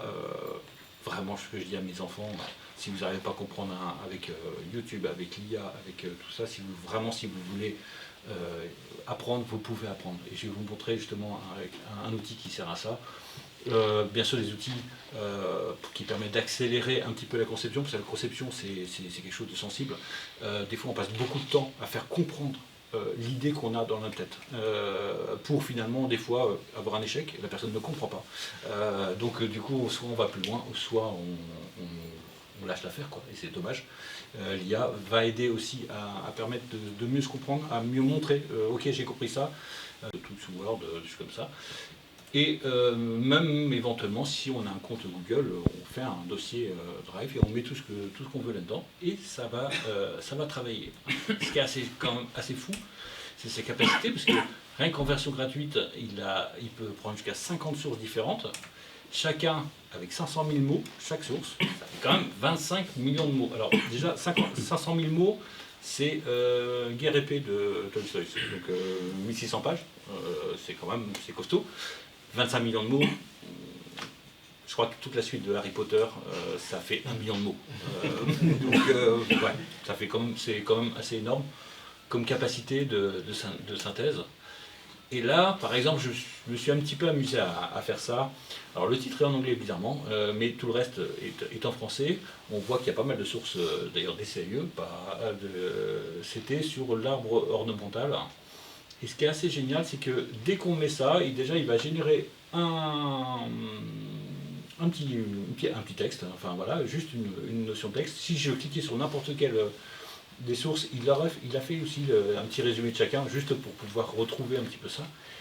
On va pouvoir, donc, hop, je utilise les sources ici, on va avoir le résumé ici, on va avoir quelque chose qui ressemble vraiment à ChatGPT, c'est-à-dire qu'on va pouvoir poser des questions. Ce qui est intéressant, c'est que toutes les réponses qui vont être données vont être avec des petits 1, des petits 2, des choses comme ça, qui vont des notes, et dire directement, vous pouvez trouver cette explication à tel endroit, dans tel document, c'est-à-dire qu'il référence à chaque fois qui répond. Si vous lui demandez quelque chose qui n'a rien à voir, genre par exemple là, qu'est-ce qu'on peut pêcher en Afrique du Sud, clairement il ne pourra pas répondre, il le dira vraiment, il dira je n'ai on ne parle pas de ça dans aucune des sources, donc je ne peux pas vous répondre, il n'essaiera même pas de chercher l'information. Donc ça c'est plutôt intéressant parce que là du coup on écarte quand même une bonne partie de l'hallucination, même si on n'écarte pas tout, hein, mais on écarte quand même une bonne partie.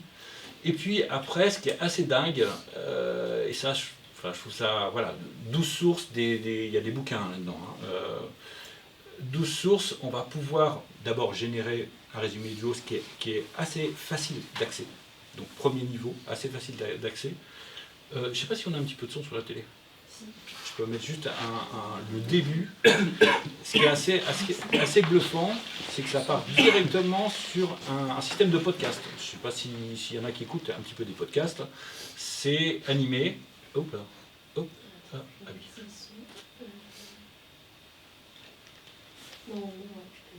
Ouais. Tu veux que j'appuie? Non, c'est bon. Ça doit aller. Non, oui, c'est reparti au début de hop, voilà. Hop, et je reviens. Voilà. Là, ça va créer ce petit fichier là qui est en bas. On les voit hein, un peu partout, ces arbres en ville ou même dans les jardins, parfois taillés de façon vraiment radicale. On dirait presque des poteaux ou des sculptures un peu bizarres. Oui, c'est vrai. Et on se demande forcément, mais est-ce que c'est bon pour eux? Est-ce que c'est vraiment ça dont ils ont besoin? C'est tout l'objet de notre discussion aujourd'hui, justement. Essayer de démêler un peu le vrai. Je vais pas aller ça fait 9 minutes, mais c'est quand même assez génial en 9 minutes d'avoir déjà un aperçu d'un petit peu de la problématique. Là, c'est la problématique des tailles des arbres en ville. Donc déjà, d'un certain nombre de sources qualifiées, on peut déjà avoir une première approche qui est assez intéressante. Enfin, je vois par exemple, moi en tant que graphiste, graphique et designer, je travaille avec des gens, je peux travailler en même temps pour des croquettes pour chiens et en même temps sur, par exemple là, sur des structures gonflables pour aller sur des lacs et des choses comme ça. C'est des gens, voilà, pour discuter, il faut que j'ai leur culture très rapidement, que je sache de quoi je parle. Et du coup, ça permet une acculturation très rapide. Après, si à un moment ou à un autre, vous avez une idée bien précise de quelque chose, vous pouvez aussi la confronter. C'est-à-dire que vous pouvez aller un petit peu plus loin et dire que, alors là, j'ai pas été jusqu'au bout, mais en fait, on peut voir à l'intérieur du résumé, on peut le paramétrer pour en faire.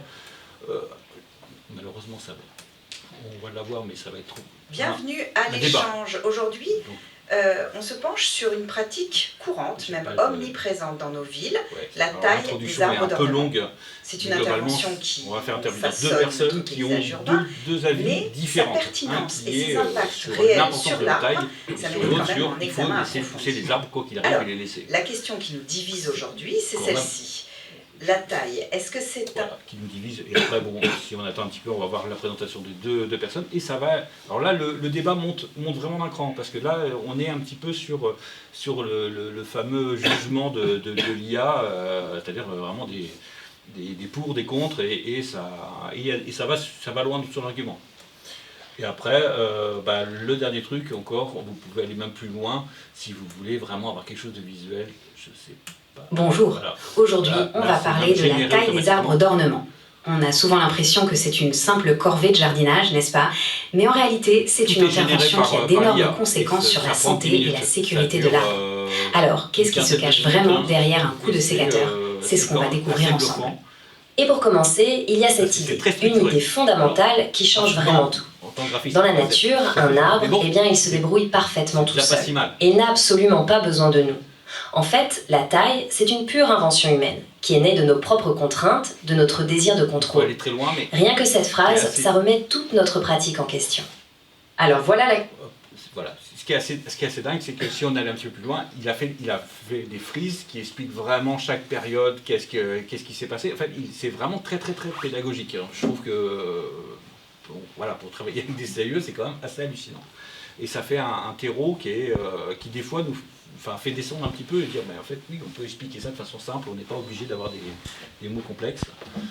Deuxième petite chose que j'ai vue, je vais aller un petit peu plus vite parce que quelque part ça rejoint un petit peu tout ce qui a été dit sur un peu ces fameux générateurs d'images.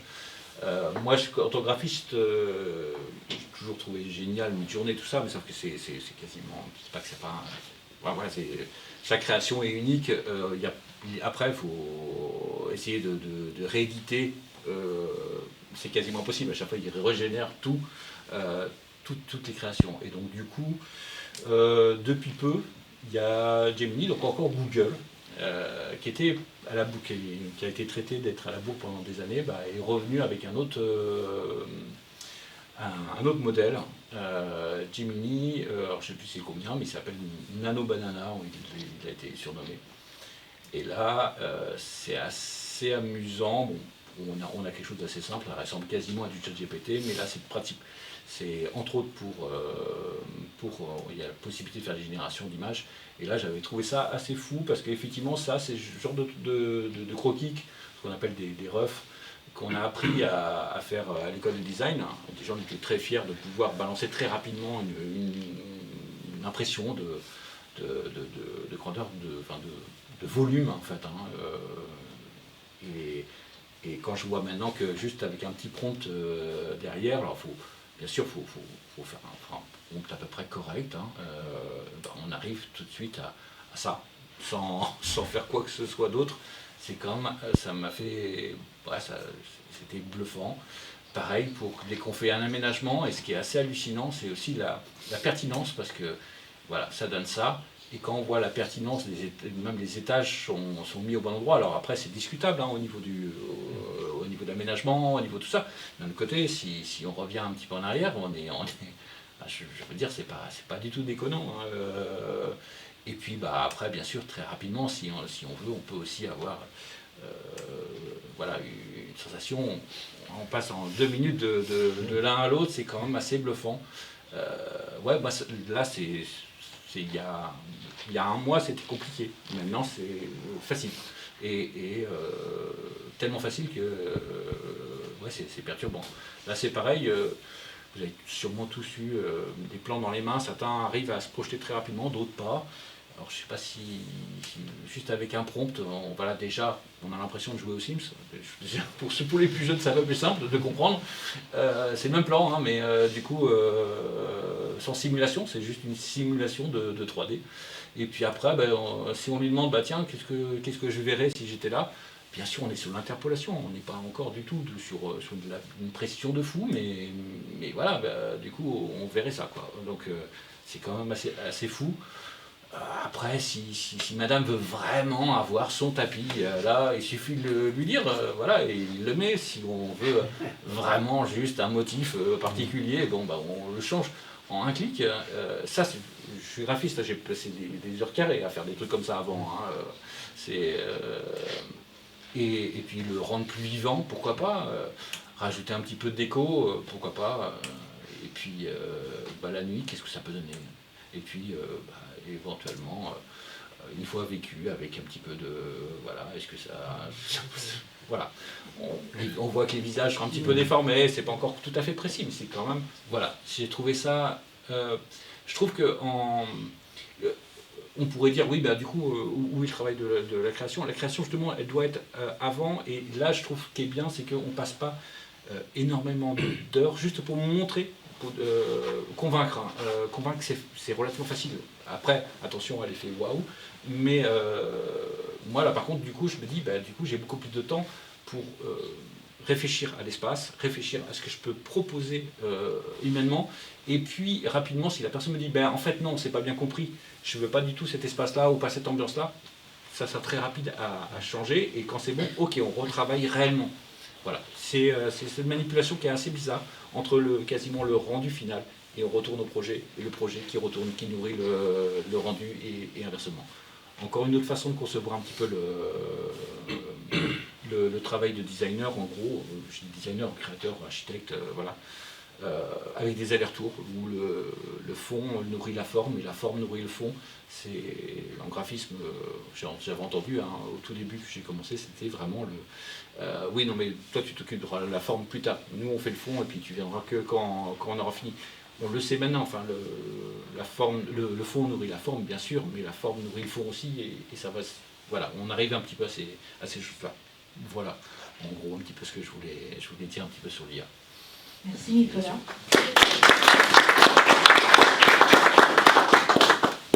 Je ne sais pas si vous avez des questions maintenant, ou alors on va vous montrer sinon un enregistrement qu'on a fait de Raphaël Chivot, qui est donc un associé de l'agence Architecture Nomade, et qui nous parle dans son agence de la pratique de l'IA.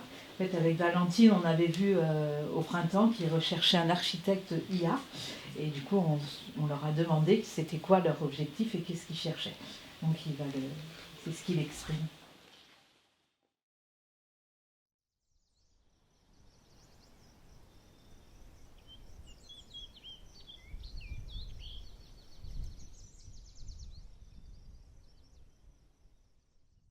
Enfin, moi, je pense qu'il faut s'en saisir si on ne veut pas que ça nous dépossède de quelque chose. Il faut, à la différence de certains confrères, ça ne me fait pas peur parce que je pense que ça reste un perroquet, l'IA, donc ça ne fait que reproduire ce que ça a déjà ingurgité, et que notre force, c'est justement d'être capable de critiquer les choses. Et c'est pour ça que c'est intéressant de s'en saisir et d'essayer de comprendre quels sont les apports. C'est comme quelque part, voilà, moi j'ai connu. Je ne suis plus si jeune que ça, donc j'ai connu l'arrivée de l'informatique dans les agences, et voilà, c'est un peu la même chose. Je dirais c'est une autre évolution qui arrive, qui va changer un peu notre façon de travailler, mais je pense qu'on a encore notre vrai rôle de créativité là-dedans. Théoriquement, les archives, si ça vient s'en servir, ça ne devrait pas leur faire perdre d'emploi, ni de, je dirais, enfin nous, ça ne devrait pas, je ne pense pas que ça influe notre capacité à embaucher des jeunes archis. Il ne faut pas aller contre l'air du temps, quoi. Si on veut continuer à exister, il faut qu'on ait une valeur ajoutée. Si on est remplacé par un outil informatique, c'est que on ne perd plus à grand-chose, quoi. Donc,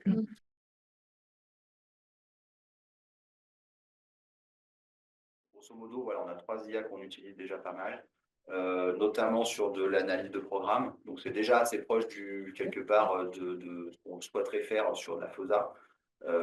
Moi, je m'en sers beaucoup en amont, dès qu'on reçoit des programmes de concours, des appels d'offres, voilà, en prélecture. Même je me suis même fait une petite routine pour me précalculer les honoraires, enfin en tout cas les taux de complexité. Voilà. Et je vois qu'au début, j'avais ça en parallèle de ma façon de faire habituelle. Et puis, petit à petit, je vois qu'on arrive à peu près au même résultat. Et donc, je commence à faire de plus en plus confiance, que je ne devrais peut-être pas. Mais voilà. En ce moment, on s'en sert énormément. Et les assistants chez nous s'en servent aussi énormément sur tout ce qui est candidature.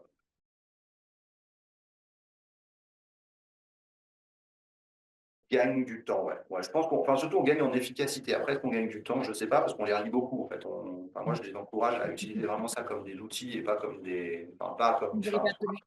donc, l'idée, c'est plus de l'intégrer dans un process global.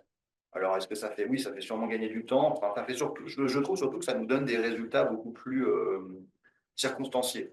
C'est-à-dire que là, où si je prends une note de motivation, initiale, où on avait quelque chose d'assez lambda qu'on essayait de décliner en fonction des projets. Là, on a vraiment quelque chose qui est beaucoup plus circonstancié sur chaque projet. Et sur l'analyse des programmes, oui, pour le coup, sur l'analyse des programmes, ça fait gagner du temps sur la pré-analyse. Et après, ce qui n'empêche pas de rentrer plus dans le détail et de venir un petit peu challenger le résultat que ça nous a donné, qui n'est pas toujours. Alors, ça s'affine de plus en plus. Mais enfin, je me méfie un petit peu quand même de résultats un peu fous que peut donner l'IA, parce que quand l'IA se trompe et qu'on lui dit, je sais pas, je suis un peu surpris de dire, oui, tu as raison, j'ai relu le document et en effet, c'est pas comme ça que c'était décidé, c'est pas comme ça que c'est écrit. Donc, bon, voilà, faut un peu se méfier par moment.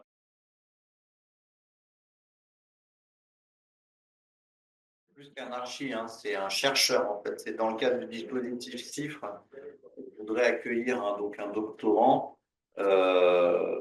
sur une thèse en effet de l'IA appliquée aux agents d'archi.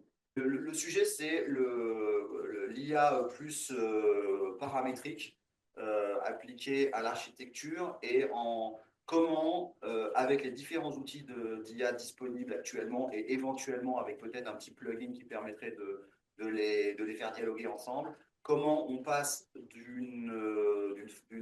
d'un programme, alors dans un premier temps assez basique, hein, l'idée c'est d'appliquer ça plutôt au logement dans un premier temps, donc d'un programme de maître d'ouvrage, je dirais, de base, comment l'IA est capable de synthétiser le programme, d'aller chercher toute seule sur Internet les différents règlements de PLU, PLI applicables à la zone, de synthétiser ça sur le plan géomètre et de nous faire une première proposition de faisabilité.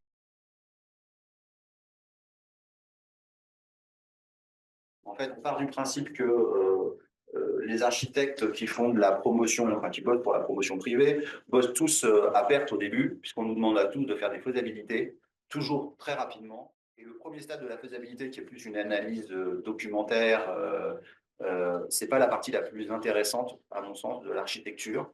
Et c'est en ça qu'on se dit qu'on est sur des données qui sont à peu près toujours structurées de la même manière, que ça soit sur les programmes de logement. En gros, c'est très codifié, hein, quel que soit le bailleur ou le promoteur, on va dire, voilà, à quelques mètres carrés près, on a à peu près, on sait ce que c'est qu'un T1, un T1, un T2, un T3, un T4, un T5, voilà. On sait à peu près comment ça doit fonctionner par rapport à une cage d'escalier. Enfin, bon, c'est des données qui sont récurrentes. De l'autre côté, les règlements d'urbanisme, alors même si maintenant avec le passage au PLUI, c'est un petit peu plus compliqué qu'au moment du PLU où c'était assez structuré, mais enfin, on trouve toujours les mêmes informations, enfin, on sait ce qu'on va aller chercher, voilà, concrètement au stade du PLU, au stade de la faisabilité. Donc voilà, en gros, on a des données qui sont disponibles, qui sont assez simples d'accès, assez récurrentes. On a de l'autre côté des IA multiples. Alors, voilà, ChatGPT ou Claude ou peu importe, qui sont capables d'aller faire de la recherche de bases de données assez simplement. Et puis, de l'autre côté, il y a des IA géométriques, telles que Architect ou qui sont, elles, capables de mettre en volume, en forme, des bases de données. Voilà. Maintenant, le truc, c'est d'arriver à faire dialoguer tout ça. C'est de voir un petit peu, dans un premier temps, l'état de l'art, les différents trucs, et puis de voir ce qui manque comme maillon entre ces différentes IA pour arriver à un petit peu vulgariser ce process de la faisabilité et in fine, permettre à l'archi d'exprimer sa valeur ajoutée, qui pour moi n'est pas bêtement de remplir des cases, mais plus d'avoir une vision critique sur une capacité maximum, on va dire. Enfin, l'IA va nous sortir une capacité maximum, concrètement. Et derrière, on attend, nous, nos collaborateurs, d'être capables de critiquer ça et de venir recontextualiser cette première faisable pour essayer de proposer quelque chose d'un peu plus qualitatif que du jardinage de surface classique. Le principe que l'IA générative qui fait l'image de synthèse, de l'image, ça, alors maintenant, il y en a. On a plein, même ChatGPT fait ça très bien, on s'amuse même à le faire. Donc là-dessus, je pense qu'il n'y a pas beaucoup de recherche à faire. Il y a déjà des outils qui sont je dirais, quasiment accessibles à tout tout architecte qui est un peu geek. Une fois que ça s'est développé, on pourrait imaginer que ça s'étende. Enfin, nous chez Nomad, on fait du logement, des équipements. Donc, ça pourrait même s'étendre à des programmes d'équipement un peu récurrents, tels que un groupe scolaire, gymnase. Voilà, c'est pareil. On trouve toujours les mêmes données. Donc après, l'idée, c'est de décliner cette base de données et ces passerelles qu'on arriverait peut-être à développer pour arriver justement à faire des premières faisabilités très rapides, quoi. Et voilà, donc on dit qu'il y a quelque chose à faire là-dessus.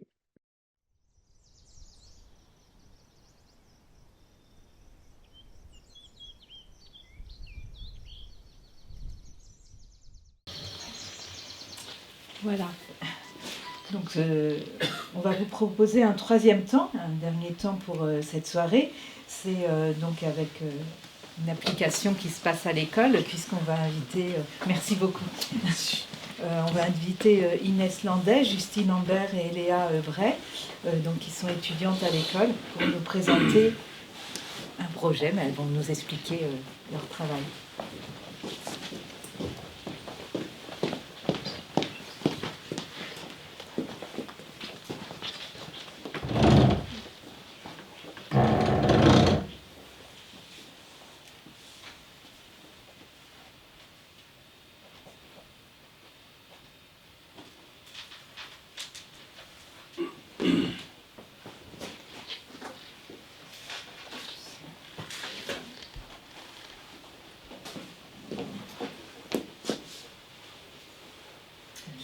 Bonjour à tous. Donc aujourd'hui, ce soir, on va vous parler d'un projet qu'on a fait l'année dernière, donc pour l'entreprise Europlastic.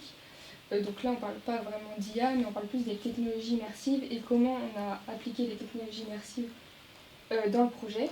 Donc d'abord, on va vous présenter le projet et après, vous pourrez tester l'expérience VR. Donc Europlastic, c'est une entreprise lavalloise qui est spécialisée dans l'injection de thermoplastique pour créer des emballages plastiques et agroalimentaires.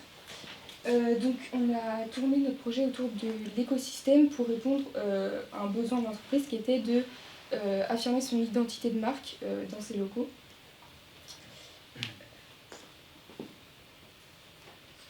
Pour cela, on a travaillé sur 3 espaces qu'on nous avait donnés. Donc le showroom, où là on a amélioré la façon dont on présente les produits dans l'entreprise. Le bureau, où il fallait travailler sur le réaménagement de leur bureau et le côté phonique qui avait besoin. Et l'auberge, où on a travaillé sur un espace client en plus de leur auberge actuelle. Donc pour ce projet, on s'est concentré sur le concept de l'écosystème. Donc dans la nature, l'écosystème, c'est un ensemble d'organismes vivants qui va être interconnecté. Et s'il y a un élément de cet organisme qui est déstabilisé, ça va déstabiliser tout le reste. Et du coup, on s'est appuyé là-dessus pour créer notre projet. Et du coup, l'objectif c'était de créer un ensemble de systèmes qu'on applique dans chaque espace pour créer un ensemble qui est interconnecté et où on aura une certaine communication entre ces systèmes pour avoir une expérience globale qui est cohérente et impactante pour le visiteur de l'entreprise. Donc ça va suivre la logique durable de l'entreprise et puis sa logique aussi de ruche où tout le monde se parle et échange dans l'entreprise. Pour mettre en place notre concept dans l'espace, nous avons développé 3 systèmes. Le système d'organisation qui va structurer les espaces de manière logique et fluide. Le système de réunion pour regrouper et pouvoir mettre en avant les échanges entre les personnes. Et le système de communication pour transmettre et faire que les informations soient plus lisibles. Pour le projet, nous avons choisi des matières sobres comme le chêne clair et le stratifié blanc mat, le vert pour une continuité visuelle, le New Loop qui est une matière qui est créée à base de plastique recyclé qui est fait par l'entreprise. Et donc du coup, je vais d'abord vous présenter un exemple pour la qualité. L'auberge, donc c'est un peu le lieu central de l'entreprise.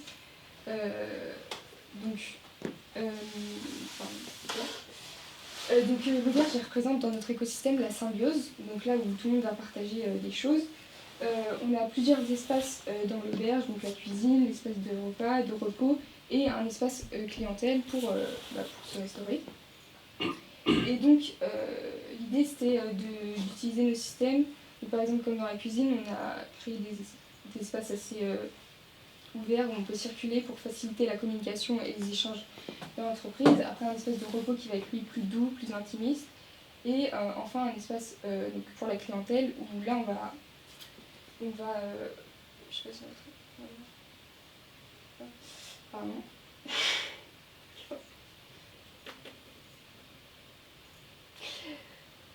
Bon, désolé. Donc un espace clientèle qui est juste ici, où on va être séparés phoniquement, mais isolés visuellement du reste. Pour vous illustrer, j'avais quelques images de rendu réalistes qui ne sont pas faites par l'IA pour le coup, mais on devrait peut-être s'en aider. Voilà. Et donc dans l'auberge aussi, on a intégré ce qu'on disait tout à l'heure, le New Look, donc le matériau d'Europlastic, et une signalétique donc, au sol et sur les murs pour rappeler l'identité d'Europlastic. Ensuite, on a le bureau qui, dans notre concept, joue le rôle de cellule nerveuse, puisque c'est un lieu d'analyse, de prise de décision et de coordination, où on a mis en place des panneaux tournants, voilà, ici, qui permettent d'afficher et de transmettre des informations, quelles que ce soit à l'intérieur de la salle ou à l'extérieur, tel que ce soit le besoin des utilisateurs, et qui permettent aussi d'isoler acoustiquement et de fermer momentanément la salle. On a aussi mis en place des assises de bureau pour s'appuyer, pour pouvoir faire des réunions qui sont dynamiques et qui ne prennent pas trop de place. Et les bureaux rectangulaires sont rassemblés dans une grande table commune dans l'optique de l'écosystème. Et pour finir, le showroom, on a entièrement aménagé avec l'identité, vous voulez montrer l'identité d'Europlastic à travers le showroom, parce que c'est la partie où les clients viennent pour les réunions. Donc on a mis une table pour les réunions et toute une partie mur avec le slogan d'Europlastic et leurs médailles qu'ils ont reçues durant des prix. Et une autre partie qui va être produit pour montrer leurs produits plus facilement avec des étagères qui tournent en 360 pour qu'on puisse mieux voir ces produits. Et pour montrer leur gamme, on a mis des bandes magnétiques qui montrent les gammes de produits. Et une lumière avec l'esprit du logo d'Europlastic au plafond.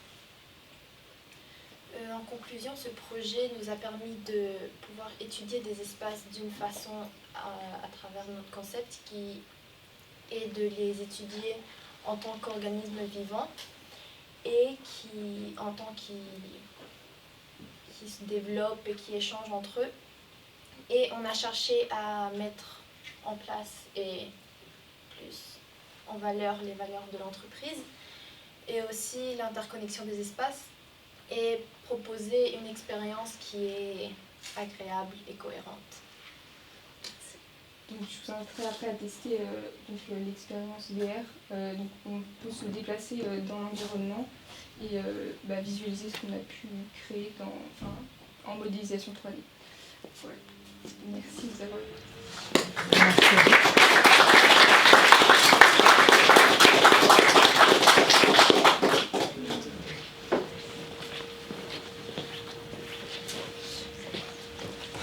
coup, le test, vous le ferez après si vous avez envie. On n'a plus grand-chose à dire. On vous remercie pour cette participation. Et, ce qu'on peut mettre, c'est nos actualités. Donc, en ce moment, on a toujours... donc, on va intervenir dans le cadre des Journées nationales de l'architecture. Du coup, on va avoir une balade urbaine avec Laval Patrimoine sur Laval, entre le 40, le CAE et le 40, les bains-douches et la place du 11 novembre.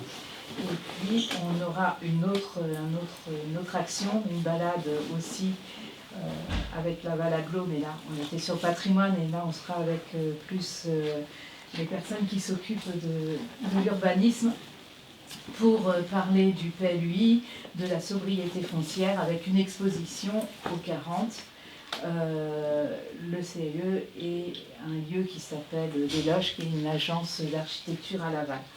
Ensuite, ça, jeudi, on va faire une petite journée de plantation à Sauges.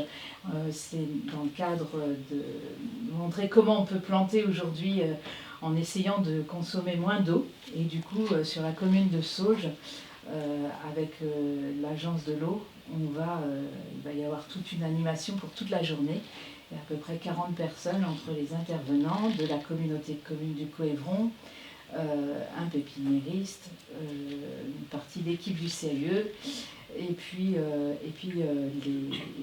les gens, des enfants aussi, il y aura l'école qui va participer pour faire des plantations en fond de façade.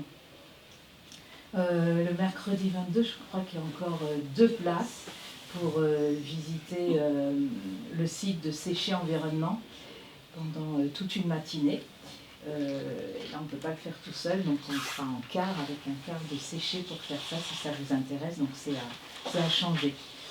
Et dans un temps un peu plus lointain, le 18 novembre, avec notre partenariat Novabig, notre partenaire Novabig, on fera une revue de projet en présentant 2 projets. On avait choisi la thématique agricole, donc on verra 2 projets équestres. On sera à Verton, donc du côté de Vilaine-la-Juelle, pour voir un centre équestre, mais là c'est pour du spectacle équestre. Donc c'est avec Baptiste Blanchard, qui est architecte et agriculteur. Et on aura aussi une présentation d'un autre projet qui est fait par une architecte qui s'appelle Carmen Maurice, et qui est des écuries qu'elle est en train de terminer à La Selle et Château. Voilà. Et on a toujours les prochains rendez-vous du mardi. Donc le prochain, ça sera sur La Pierre. On est en train de le monter, donc on ne sait pas encore exactement où on va être, on a une petite idée. Donc ça sera le 25 novembre.